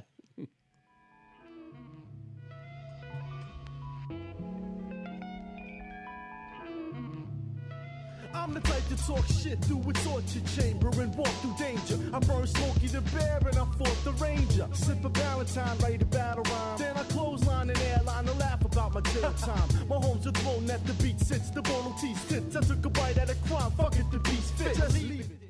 He's sipping pretzel beer. Valentine. Track number 8, Freestyle.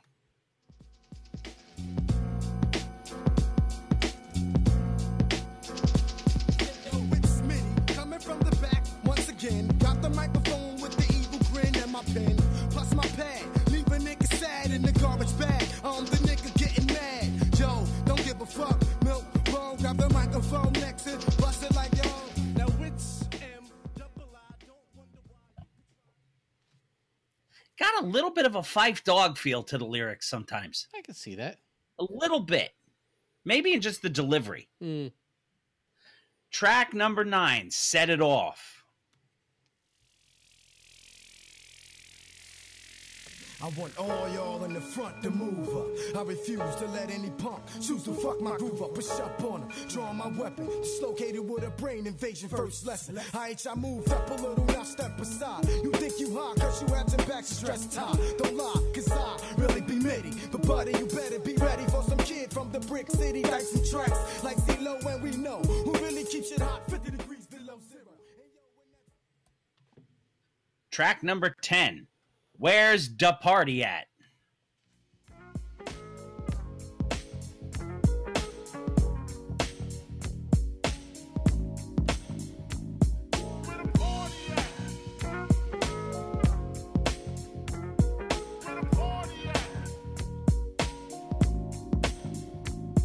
Come on, there's a little party over here. It's too hot, give my crew props, let them know I'm here. I'm shouting out to everybody on the Avs who hustle bags from Buckshot over to Corrupt and Daz. And the bully blocks don't stop the track. Over to I remember that Corrupt one and too. Daz. Track number 11, Murder Verbs.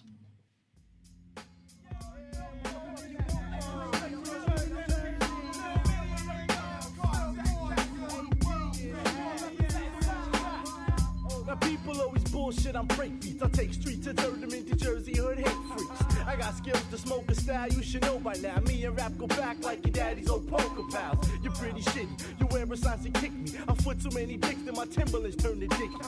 The Garden State, you need directions. Like, I don't know how many people actually own this record, but if you do not, you should really go pick it up. At least go on Spotify and run this whole thing down. Yeah, because it's good. Yeah. The next two will just run together. Yeah. 34 seconds for Fast Cash runs right into track 13, Kids on the Ave. Hey, yo, check this shit out. Look at all these motherfuckers out here. All they do is just stand in one spot all motherfucking day and make mad loot. I'm broke as hell. I've been rhyming for 9 years and I ain't got shit to show for it, man. So what you saying, yeah?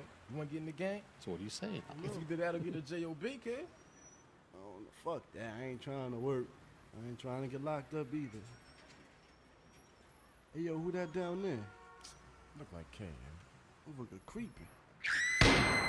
Oh, Damn. shit.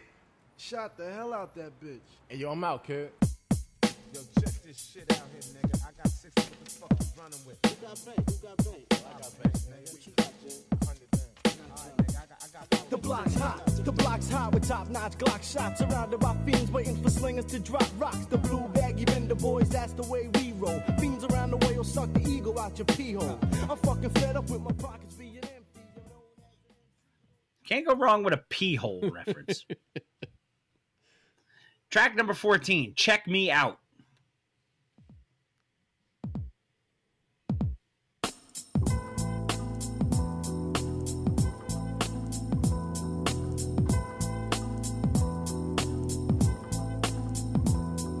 Now people always ask me, yo, what the fuck your name is? So many thoughts at one time can make a brain steam. You get your shit broke on a quick note, you get a slit throat. Fucking with milk is just a big joke. I'll down a 6-pack, puff a quick sack, come around the ad talking that jazz, watch my click crack. Track number 15, Bama Fam.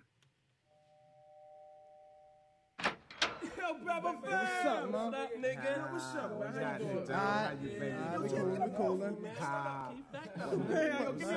Hey, yo, man, shit was kind of hot down at the block, you know what I'm saying? Yeah. We need to... So we thought we'd stop by, man. What's up? Yeah, how you Well, doing? you know, my mama ain't home. All right. Track number 16, Ketrek.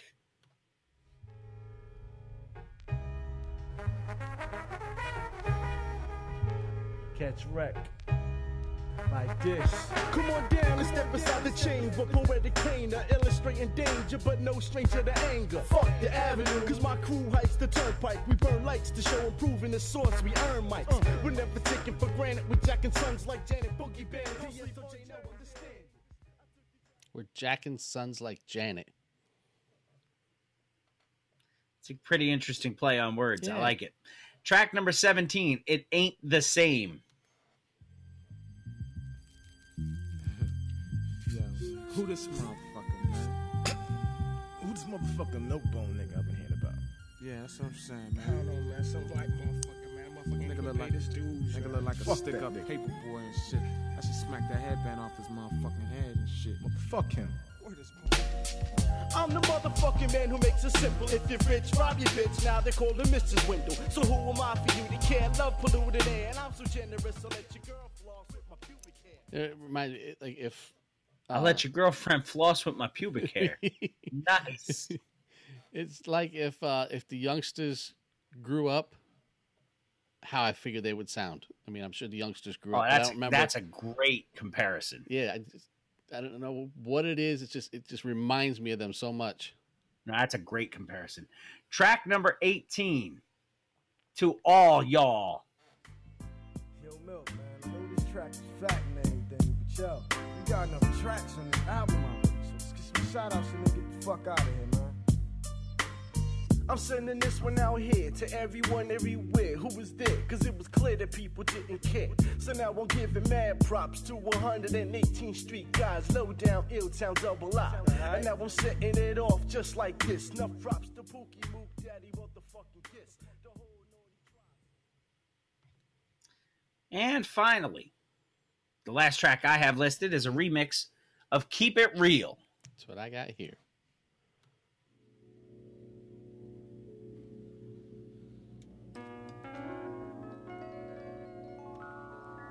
I want crews participation in the strangulation of a nation. Concentrate and make fire stations die of smoke inhalation. A confrontation with my organization is complication. You better start looking for some new occupation. Since we already heard the original, we don't need to hear the remix right now. Right. And that's going to do it for your one and done for episode 243. The Milk Rate, the debut album by Milkbone. And there's a little bit of charting action on here. There were 2 singles that charted, minor hits, on the Hot Rap Singles chart. Doesn't say exactly where they charted, just said minor hits. And can you guess what 2? I remember Keep It Real was 1. Yes. And since I don't remember another one, I'm going to go with, you said you remembered Where's the Party At? So I'll go with that That would be one. the second one. Right. Yep, that was the one I remember hearing. And it says, Keep It Real also reached number 4 on a chart I've never referenced before. Really? The Bubbling Under Hot 100 Singles chart, which is a chart published weekly by Billboard magazine in the United States. The Bubble Guts chart? What? This chart lists the top singles that have not yet charted on the main Billboard Hot 100. So, there's that. Okay, player. I've never heard of the Bubbling Under 100. I have heard of bubbling brown sugar, but that's because I watched What's Happening when the Givens kids were on the Gong Show. Yeah, no, I know bubble guts because I get them quite regularly. I had them on the weekend. You remember that episode, right? I remember a whole lot of episodes of What's Happening. Because when the one judge on the Gong Show says, they sing, they dance, they remind me of the Givens kids. And the other judge says, well, that's because they are the Givens kids. And he says, well, then I'm Givens, them a 10. Some of the classic lines from What's Happening. Why I remember that shit, I don't know. I forgot until about 2 hours ago. Today was my niece's birthday, but I remember the Givens kids singing bubbling brown sugar on the Gong Show. Yes. Anyway, I shall Gong Show myself right over. I don't have a gong on here, so I shall gong myself over to the record of the week. How's that? Let's do that. Record of the week for episode 243 came out January 13th of 1998. It was 67 minutes and 21 seconds long. Big, long album. Yeah. Produced by, it's on Bad Boy and Arista Records. So Bad Boy. So therefore, you know that Piss Dookie is one of the producers. In fact, he's the executive producer. The artists also are listed as producers, along with The Hitmen, Dame Grease, Mr. Alicia Keys, Swizz Beatz, Richard Frierson. He was the Rough Riders producer. Yes. Swizz Beatz. I mean, he did everything for them. PK, Jay Garfield, and Rob Carter. This record, your record of the week for episode 243, is the debut album by hip-hop group The Lox. And it's called Money. Nope. Money, Power, and Respect. Yes. This record has 21 tracks on it. Yeah, it does. Some of them are real short, though. Yeah. And we will start with the intro, track number 1, Yonkers Tale, subtitled Intro. No way, an intro? It's a long-ass intro. Mm-hmm.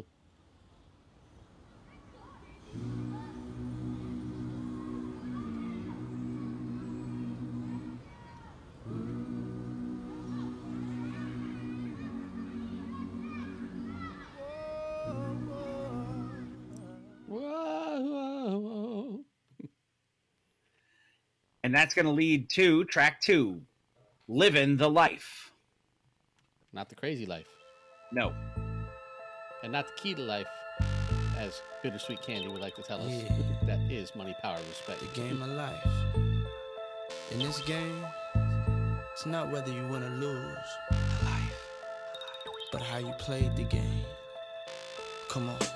Everything involved the locks. Ask the niggas with the money in the safe and the cats on cell blocks. Car parked in the lot, door is locked. And the only time the phone is blocked when home is hot. I announce the bounce, move like an ounce. And in case anybody doesn't remember who the Lox consisted of, we mentioned before Chic Louch, Styles P, and the greatest guest rapper on most records. Yes, the greatest featured artist on anybody else's track. Jadakiss. Yes. So let's get back to Money, Power, and Respect. Track number 3, If You Think I'm Jiggy.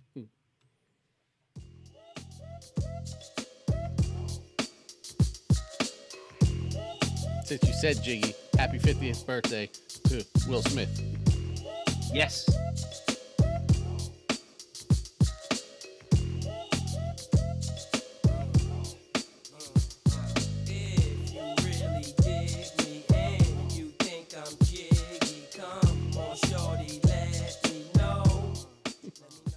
Let me know. Track number 4, 39 seconds long, The Interview Part 1, and it leads into the title track of the record. Yeah. Featuring E-A-R-L and Lil Kim. The Interview Part 1 runs right into Money, Power, and Respect. First you get the money, then you get the power. You need money, power, and respect, man. From kindergarten to Man, I want respect from kindergarten. graduate school. That's what I want, respect from kindergarten, man. All right, so check it out. Where y'all at right now? Right now, we got the respect and a little bit of power and a little bit of money. A little bit. Yeah, You know what I'm ready to saying? take When it up it's a all notch. over, year or two, Notches. we'll have all of them. But right now, we got heavy respect. Yeah, heavy respect. From the Yeah, underground respect, to mainstream. They respect us. They respect us Them now niggas because we don't dumb love you no nice and more. we broke. Right. But when we get the money, Niggas don't It's really love over. you. it's over. See, I believe in money, power, and respect. First you get the money, then you get the motherfucking power. After you get the fucking power, motherfuckers will respect you. Money, power, respect, what you need in life. Money, power, respect, what you eating right. Money, power, respect, sleep at night. You'll see the light, key to life. Money, power, respect, what you need in life. Money, power, respect, what you eating right. Money, power, respect, money, power, respect. Yeah, Money, power, hey yo, my whole respect. clique bout it. We take yours while you pout about it. Truck, step out the horse, wanna crowd around it. You can see me on Optimum TV.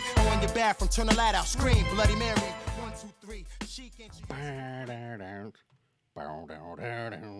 They play the hell out of that on the old backspin. I don't know if LL plays it as much. No, LL's too busy playing LL stuff. But I can listen. I can listen to that song instrumental. I can listen to that one run a cappella. I can listen to that song all day long. That's a good track. Mm-hmm. Track number 6. Six. Get This Money featuring Piss Dookie. We like money, bitch. Yeah.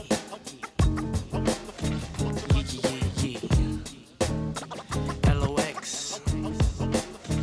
And we won't stop. Bad boy. I'ma show you how to get this money. Yeah. Let me show you how to get this money. You can't take this. Come on. Players hate this. Rainbow glow, European bracelet. Made his mouth drop. Track number 7 featuring Carl Thomas. Let's start rap over. See, I want to get back to the love. Let's start love over. Come on. Let's start love over. We act to the way things were. Forget about them. 'Cause all now is over. Yeah. We can make it. I didn't know Carl Thomas was East Coast Nate Dogg. I guess he was. Or Mr. Omar Chandler. Track number 8 is an interlude called Mad Rapper. Is it a romantic interlude? I don't know, but we cannot use the way we used to do it. Because it's not a back spinterlude anymore. Oh, no. I'm sure they still exist, just somewhere else in space. Ladies and gentlemen, please, Mr. Rapper, who are these people running up on stage? I love you, dog. Ladies and gentlemen, please have your seats. Mr. Rapper, who are these people? Yo, those my nephews, dog. That's Shiesty. That's Backstab. Backstab? And the little one right there, that's Pickpocket. Damn, dog. I Welcome don't to my believe show. this shit, man. So, Shit. Mr. Rapper, tell me, why are they mad? Yo, I'm gonna tell you why we mad, son. Where the fuck you gotta live to get it? Said the Mad Jokester? No, the Mad Jokester appears on my old answering machine. Talks about 80 penguins snorting cream cheese. Yeah, he does. Track number 9 featuring Kelly Price. I Want to Thank You.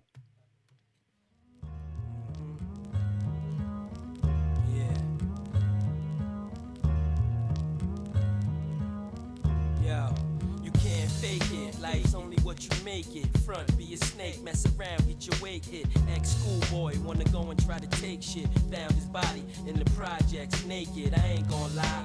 If I wasn't doing this now, I'd probably be tied down in a small town with my eyes on a couple of guys. Track number 10 is a Chic Louch solo called Go and Be Some Shit. Go and be some shit. Is that MC Light? I've been too nice, For too long. motherfucking long. Yep, it's Too definitely motherfucking time I get get nasty. Hot damn hoe.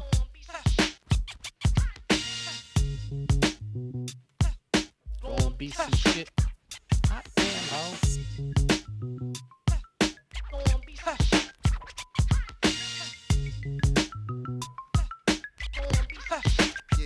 Yeah. Yo, if I off in the streets like the Westons. 10 paces, turn around and squeeze an unfamiliar face. Hot damn ho, here we go again. Track number 11, The Heist, Part 1.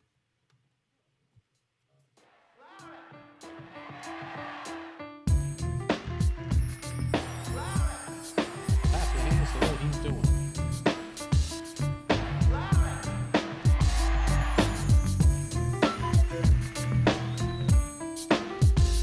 At the table, saying a prayer, holding hands, and we got 2 stolen vans. Everything's according to plans. If anybody in the fam get pinched, don't worry about your kids. Control your winch. Don't worry about. Track number 12, a Styles P solo called Not to Be Fucked With. Dude, Wu-Tang affiliate? Family, nigga. Rebirth, nigga. What, nigga? Nobody's home, making lights,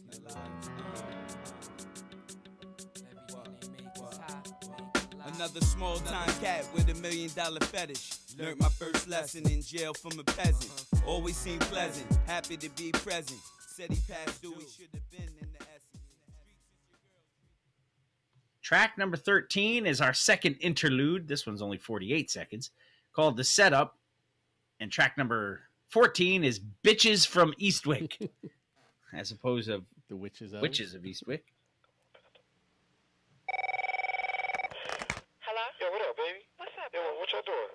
We here chilling. You calling us kind of late. Yeah. I need y'all to get dressed. All the honeys is down there, right? Yeah, they all here. Yeah. I need y'all to get dressed. Come on down to the club. Y'all just left the club. Word up. It's early, too. Puff, Mace, the Locks, all them niggas are down there, yo. Them Locks niggas at the bar, popping crystals and all that crazy shit. Yo, them niggas getting a little chill. And Mace. and Been Mace. pushing buttons all day, man. Your job was easy today, man. The fuck, man.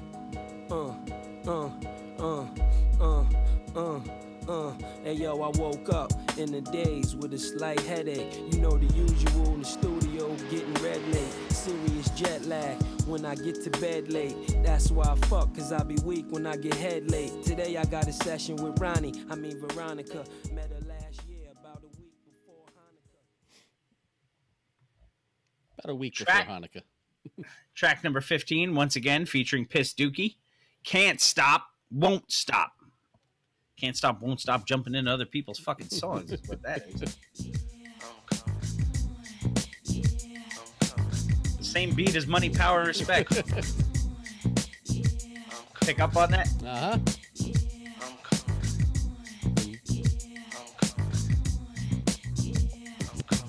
Can't stop, won't stop. Everything's dropped like panties, hot like Miami. Move like little black kids stealing candy. Barely seen, honeys call me Bailey's cream. Real generals never fail. Honeys call me Bailey's cream. Track number 16 is a Jadakiss solo called All for the Love. I gotta squeeze the juice out of the headphones. Yes, Gail. Bill reads titles too. Yeah, squeeze the juice out of the headphone, yo. When you think of me, you think of a problem. Who, what, when, and how you gon' solve them. Automatic or revolver. KI double lesson. Here's the lesson. Most beams is infrared, but mine's is fluorescent. No matter where you go, I'ma spot you. No matter how many people you put me in front of, I'ma rock you. And if you try to Jadakiss is just bad, man. He's a bad man. Track number 17, once again featuring Kelly Price, So Right.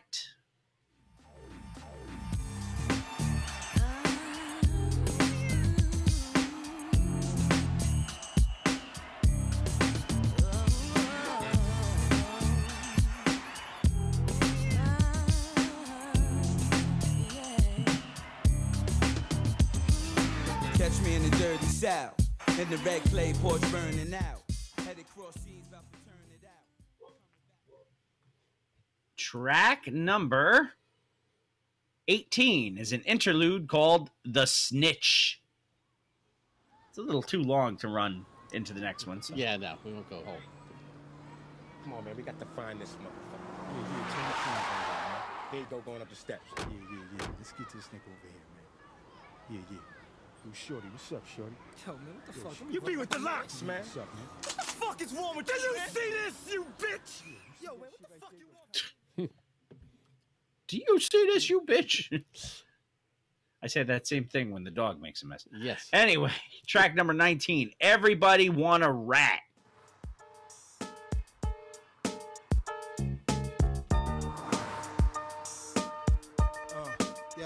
Yeah. Hey, yo, it's fucked up when your right hand flashes badge with his left hand on some Donnie Brasco shit. Forget about it. Made men should hang with made men, not the wife and children. That's when rats come in. It be your girl in the parlor talking like she rich, and next to her getting her nails done is your enemy's bitch. Now you stuck, cause she in there leaking, speaking, not knowing. She in there leaking. Gross. Track number 20. The Interview. Part 2, which runs a whole 14 seconds and goes into track 21, the final track of the record. We'll Always Love Big Papa. Living off experience. Relax, man. Word up. And we doing it hard. Because we just living off experience. See, how we take this is because we living off experience. And we just do it. And we do it for real. Do it.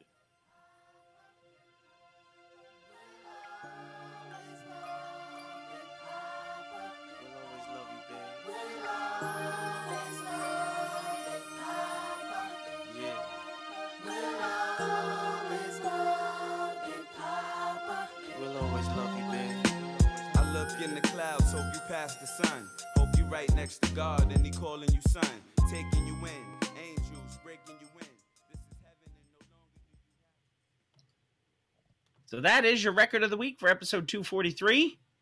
Money, Power, and Respect by The Locks. Let's take a look at some charting action, shall we? Let's do that. I don't see where any singles charted, but let's see. I thought Money, Power, Respect did. Oh, yeah, there it is. They don't have it listed among the charting stuff. It's just in the introductory part on the top. 2 charting singles. And unfortunately, it doesn't say what chart. Any of it's on? No. Unless, let me see. Let me click on each track and see if I can find the charts. Here we go. The first one, of course, is Money, Power, Respect. Very good. And Money, Power, Respect. Charts insert. Here we go. Oh, yeah. This is on all sorts of different charts. I'm sure. I just had to click on the song itself. This single charted on 5 weekly charts and the year-end chart. Damn. The year-end chart that it charted on was U.S. Billboard Hot 100 year-end chart. Wow. At 78. And the weekly charts in 1998, it charted on 5 charts. Damn. It hit number 36 on the Rhythmic Top 40. It hit number 17 on the Billboard Hot 100. That's impressive. It hit number 8 on the Hot R&B Hip Hop Singles and Tracks. It hit number 3 on your favorite chart ever. Yeah. I know this little girl, her name is Maxine. Her beauty's like a bunch of roses. If I ever tell you about Maxine, you own that say I don't know what I know. And it hit number 1 on the Billboard Hot Rap Singles. Sweet. So now that we got that single out of the way, let me click on the other single and see if it gives me the charting action of that. Yes, it does. And do you know what song that one was? I'm going to guess, and I'm probably going to be wrong, but it's because it's his birthday, I'm going to go with If You Think I'm Jiggy. You would be right. I see, and I should not be right. Cause I picked that one just because it's Will Smith's birthday. 2 year-end charts. 3 weekly charts. The year-end charts were the Billboard Hot R&B Hip Hop Singles and Tracks year-end, finished at number 100. On the chart. And the Hot Rap Singles for the year-end, number 36 for the year 1998. Nice. Now, the weekly charts, Billboard Hot 100, peaked at number 30. Billboard Hot R&B Hip Hop Singles and Tracks at number 21. Hot Rap Singles peaked at number 9. So there is no second appearance of your favorite chart. That's right. But because I mentioned it, you can play it anyway. All right. Just make me happy. You can't have the one without the other, man. It's like peanut butter, no jelly. That's Kool-Aid, right. no sugar. You always got 2 things that don't... You never got 2 things to go together. And let's see. That's the charting action for the album. Was on 3 charts. 3 charts. Apparently they love their locks up in Canada. Canadian albums, number 11. U.S. Billboard 200. This album peaked at number 3. It's a good record. Really good. Really, really good. And U.S. top R&B hip-hop albums peaked at number 1. So go give this a listen. This is a great record. Hell yes. Money, Power, and Respect by The Lox. Your record of the week for episode 243. Big one. We will also remind you one more time that your one and done this week was "Da Milk Crate" by Milkbone. And for the last week, your artist of the month is the original gangster rapper straight out of Philly, Schoolie D. Yes, yes. So for the rest of this week and until you hear from us next week, play that Schoolie D overnight so that those streaming credits can go his way. And listen to him during the daytime, too. Just probably not at work. No. Maybe in the car on the way to work. Go listen to that Smoke Some Kill album that we did a few weeks ago when we introduced him as the artist of the month. It's a good record. We're going to take our final break because it's that time. We're going to come back. I'm going to read some lyrics. There is something labeled Comment from the Posse, which I really don't know what that means. And then we will go from that point on to wrap it up. But until then, come right on back. We'll read some lyrics, and then somebody's going to comment on something. They are. The only way to find out is if you come back to Mr. Throwback Thursday, episode 243. All right. Well, let's hit this drop. This what? Drop. That's what I thought you said. So we'll hit that, and we'll bring in some lyrics, and we will move on. Let us move on. All right, let's see if we can do this without breaking it. We're breaking it with a tree. Who's your mama? And now directly from the planet of Brooklyn, MC Light as a rock. 1 2 1 2 mic check. Check it out. This is MC Light. You're listening to my boys Jamie and Bill on Mr. Throwback Thursday. Even some of the girls step back, it ain't that type of party. No reply if you ain't somebody. Get out my face, you don't want to hear no more. If you hate rejection.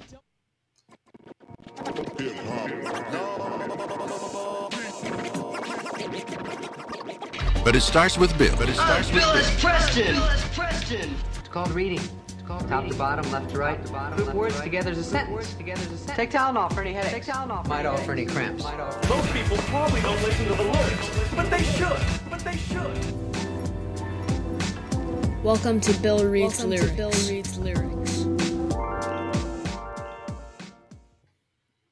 Welcome back to Mr. Throwback Thursday, episode 243. It is indeed time for the most ridiculous portion of the program, Bill Reed's Lyrics. And I've already been warned that this week is probably going to be ridiculous because Jamie said, I already have something before, and he chuckled. So I know I'm in trouble. But that's how we do. So, might as well throw it at me, man. All right. Let me switch over to here. Let me open my chat window.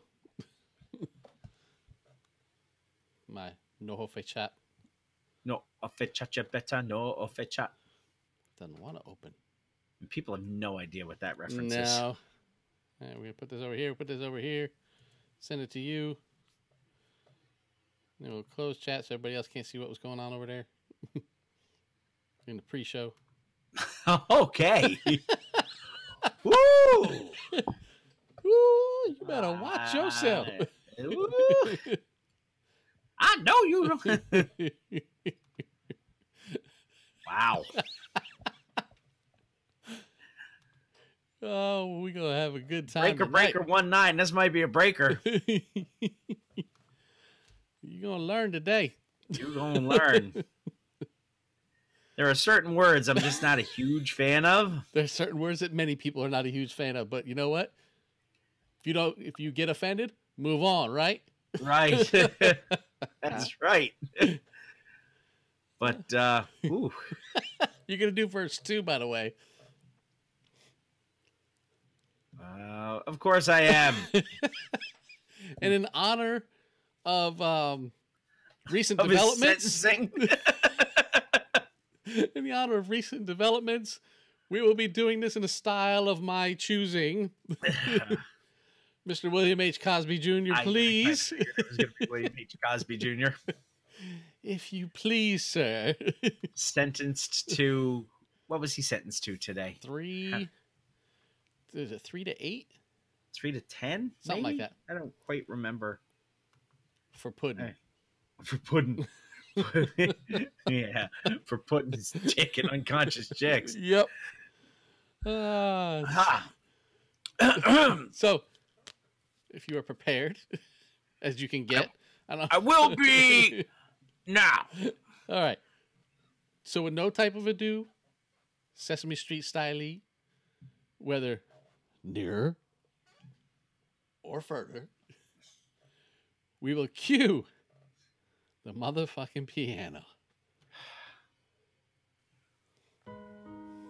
Wow. Now, move it over. It's the cunt renaissance. The cunt renaissance. Cunt renaissance. So you can lick the shit off my dick after I fuck you in your asses. I was born in special ed classes. I'm about to do an O.J. Simpson on them. 'Cause they think they slick when they be pimping. When I put my dick in, they be shitting. I rip your cunts out with spoons. I make you feel pain like virgins on honeymoons. I make ill tunes. The hairy fat slob, I glorify gluttony. But ugly, only ugly bitches be fucking me. Now, can you dig it? Just work it, baby. In association with dirty, crusty asses. I cat her the bitty batter when I get madder. Makes the blood out my bleeding ulcer splatter from my bladder. Pregnant bitch, you get kicked in the belly. So fuck all them hookers who had beef with Acagnelli. Check the studio. It's the rockin' real.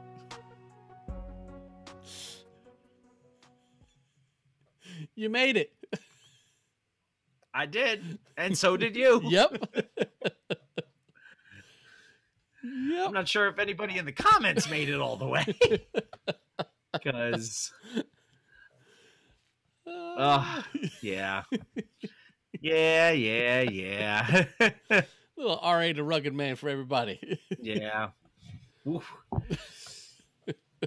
That one was rough, man. That was the Legendary Classics record. No, actually, that was off of Night of the Bloody Apes by R.A. the Rugged Man. Yes. And it was called Cunt Renaissance. Yeah. Yeah, Heather is dying over here. Skull and crossbones and a laughing emoji. So apparently she's dying laughing. Yes. Good Lord. On that note, there's a comment from the posse somewhere. There is. And I don't think it's about this. I'm sure It there'll is be not. comments about this next week. So if you have any comments about what you just heard, please go to MrThrowbackThursday.com, click that microphone and hit us up, because I really would love to hear them. All right. This one came to us a few days ago, and I was told, do not listen to it until the show. So I didn't. Oh. But got a little clip for it. Want to hear it?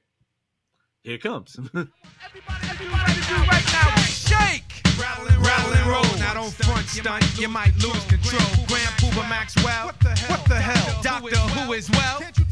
What up, Bill? What up, Bill? What up, Jamie? That's right. It is the Devilish One from Buffalo, New York. I was listening to the latest podcast there, and I heard you guys do a little call out, trying to figure out where you heard the song When I Hear the Music by Debbie Deb, and you guys were thinking, my God, someone must have covered it. So I decided, well, I have to look at my little repertoire here of about almost 900,000 songs that I have in my system.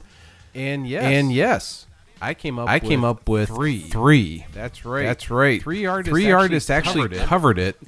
And there were about 24 people who actually sampled it. So I decided to do a little bit of a breakdown here for you guys and give you a little bit of music history, which I know you guys already know most of this shit anyways. But let's start off.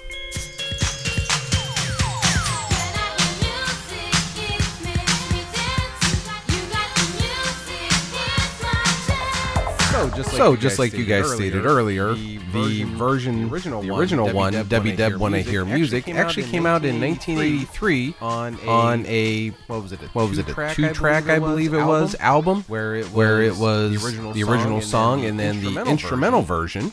That version actually hit the U.S. hot R&B and hip hop songs, which that one peaked at number 43.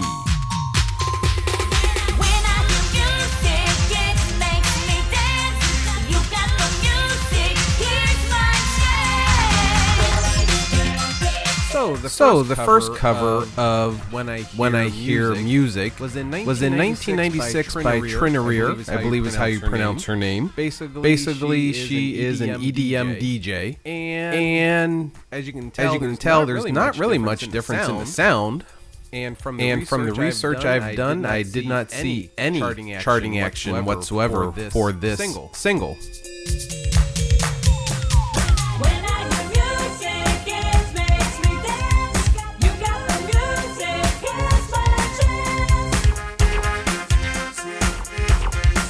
Then in 2002, artist Connie also remade the song, and I also couldn't find any charting action on this one either. And I mean, all honesty, it's not a bad song. I just don't understand why there really wasn't charting on these things. I mean, maybe I'm looking in the wrong areas, but Google just definitely can't help me on this stuff. And now up next is something totally different. It makes me dance. You got the music, here's my chance. When I hear music, Alright, you got me on this one. I have no freaking ass clue what the hell this guy was thinking. This is from 2006. Baron Zen. He is a European guy from what I've gathered, and this was listed under rock and pop.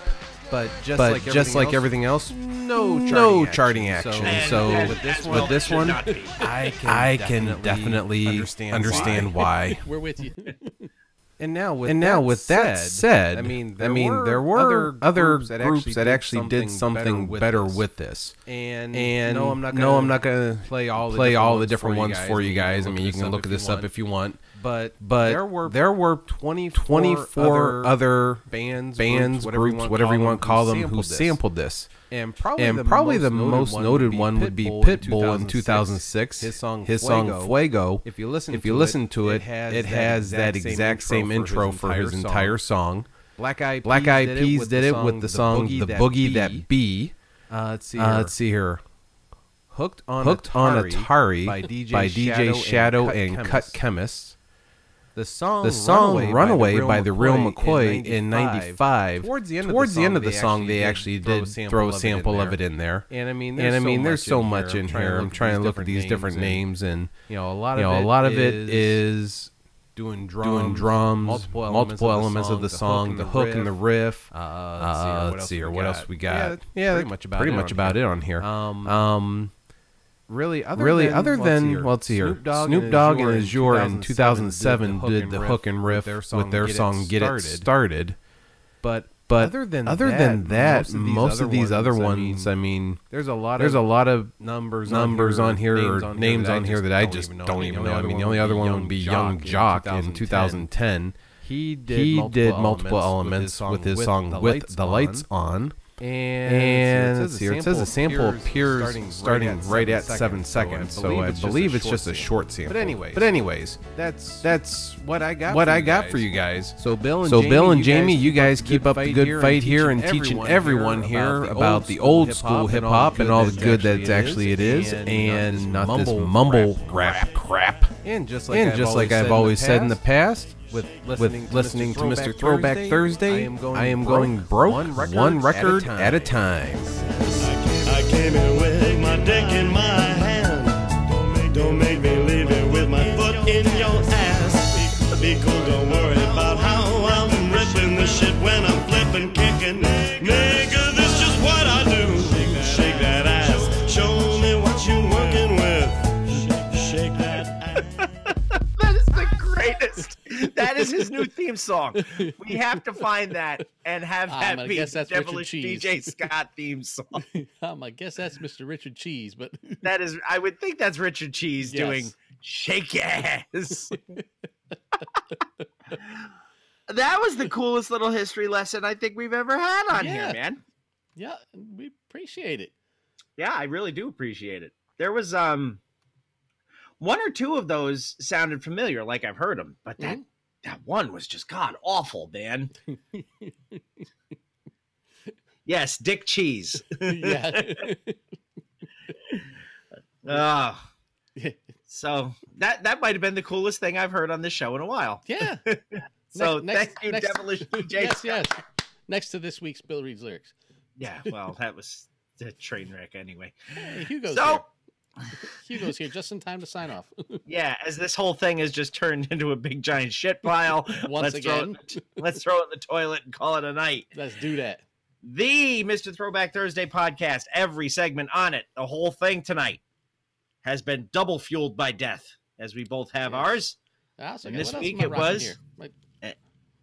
Yes. I'm not drinking Valhalla. I am drinking Cauldron Aged Seasonal Blend. Yeah, Death by Pumpkin. Fuck you. I am not calling it pumpkin. Anyway. Yes. The whole shit and shebang. The world's strongest coffee, Death Wish Coffee. Find them on Facebook, Twitter, at deathwishcoffee.com. Use the code THROWBACK and save 10% off of your order. Or you can get the emails from them. Sign up. Get a subscription. Sign up on their mailing list. They email things all the time. That's why I bought the coffee I bought. I got a nice little coupon in the email. Saved me a decent amount of money, so I ordered myself some coffee. More than our code would have. More than our code would have. That's right. Because I would have only saved $1.99 with our code. Don't forget to check out Def Rugs, defrugs.com, Facebook, Twitter, Instagram, all at Def Rugs. You can see their really, really cool stuff. And speaking of really, really cool handmade stuff, the Bittersweet Candy Company, who has graciously joined us on the Periscope feed tonight, Heather Lent, and the Bittersweet Candy Company, handmade, small batch, different and delicious. John Henderson loves my Boba Fett Death Wish coffee mug, which was a Mr. Throwback Thursday original production that he didn't like and sent it to me. So I love that mug. Anyway, Bittersweet Candy Company, handmade, small batch, different, delicious. Check them out on Facebook. Order at bittersweetcandy.com. You will not regret it. No. Our friends over at Eclectic Goods, hand-painted shoes. Each pair hand-painted to your specifications. No machine processing. Check them out and order on Facebook. At Eclectic Goods on Twitter.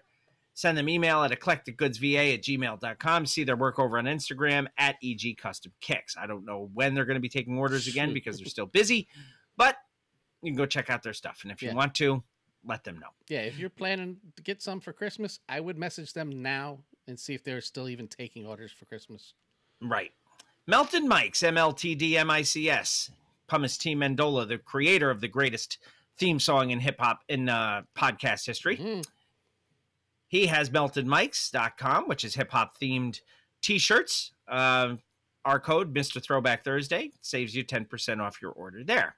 You can also see his sister site, Black Tea Required, which is non-hip-hop related. Right. Very funny t-shirts. And finally, Etsy.com/shop/geek-like-you, the creator of some of the greatest things that we have shown. Technically, I guess this is a Geek Like You production. I guess it is. So there's that. And you can go check out the store. All sorts of new things coming in all the time. I believe think the Salute the DJ shirt may end up going in there. Found a box of Death Wish pretzel bark from Bittersweet. Awesome stuff, says Lieutenant Tom. Yeah, that one was pretty good. I was going to say that's a collector's item now. Yeah. Don't forget the social media network for the show. Our website, mrthrowbackthursday.com. You can click on that microphone on there, leave us a voice message like the devilish one did. Mm-hmm. Follow us on Twitter at the Twitter handles you see below us. _MR_TBT for Jamie. Bill _MR_TBT for me, which is also my Instagram handle. And Jamie's Instagram at Mr. Throwback Thursday. You can check that out too. Follow us, the Facebook page. We need likes there. Subscribe to us on Periscope. Yes, subscribe to us on Periscope. Look for Mr. Throwback Thursday on Periscope. You'll get notifications when we go live, whenever that happens to be, every week. Yeah, in case we switch things up, this will automatically let you know, ding, ding, the jackasses are live. And we kind of have to do this around, and now that the season is really kicking in for me hockey-wise, there will be some scrambling of recording time. So it is what it is. Got to make that money. Then you get the power. Then you get the motherfucking respect. Check us out. High Voltage Radio Network, highvoltageradio.com. Our new home at Hip Hop Menace Radio at hiphopmenace.com. And, of course, every Thursday morning from 6 to 8 a.m. Eastern on itsfreshradio.com, the home of Fresh Radio, DJ B's wonderful internet radio program. And go Red Wings. What the hell is wrong with him? You got to think of where he lives. Yeah, I know where he lives. Shout-outs. Manny Baez, the Shrieking Warrior, Jennifer Buchanan, Fred Diedrich, Gail Dunmeyer, Sarah and John Henderson, and Sanket Patel. They got 5 on it. Or more. They are patrons. You want to become a patron? Get your name mentioned every week? You can do it. Just go to www.patreon.com/MRTBT. Yeah, and you don't just get your name mentioned. There's a lot of other stuff that goes on on the Patreon page, but unless you are one, you don't know about it. That's right. Ask some of the patrons. They'll tell you they get some cool information and some bonus materials. Don't forget our friends in the industry. As always, the Kings of Sport, Brother Nate Milton, who plays fantasy football with us, Marcus Vanderberg, Anthony Imran Rugboy over at the Jock and Nerd podcast. You can go back in time to the era of VHS tapes and video stores with the Video Rangers podcast. From our friends at Death Wish Coffee, the only other podcast that can say they're fueled by death because it's their product. Fueled by Deathcast with the incredible Jeff and the amazing D-Man. Who knows, maybe in the future we will make an appearance together on that show. That'd be cool. Check out our friend Talking Ty on her webpage, Brooklyn Ty NYC, BKLYNTYENYC.com. And do not forget, we mentioned it before, the hardest working turntablist in the world is DJ B on the Wheels of Steel. He's also on itsfreshradio.com. Go check them out every morning so you can see DJ B do his work. Yeah. As far as us, don't forget to subscribe, rate, review, all that good stuff. You find us on iTunes. You favorite us on Stitcher. You find us on iHeartRadio. You can check us out on TuneIn, Google Play Store. Anywhere you can find podcasts, you'll find Mr. Throwback Thursday. Share the good word. It's been a good night. Yes, yes. No, Bill reads lyrics notwithstanding. Always remember, keep it classic. And what do we say every week, my friend? New school stale, old school fresh.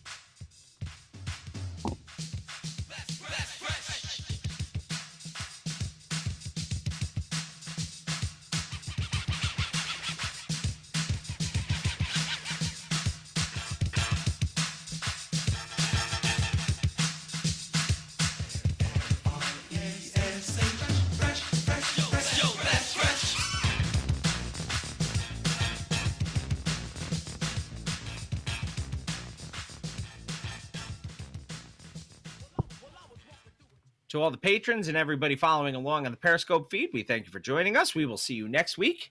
Have a good night, everybody. See ya.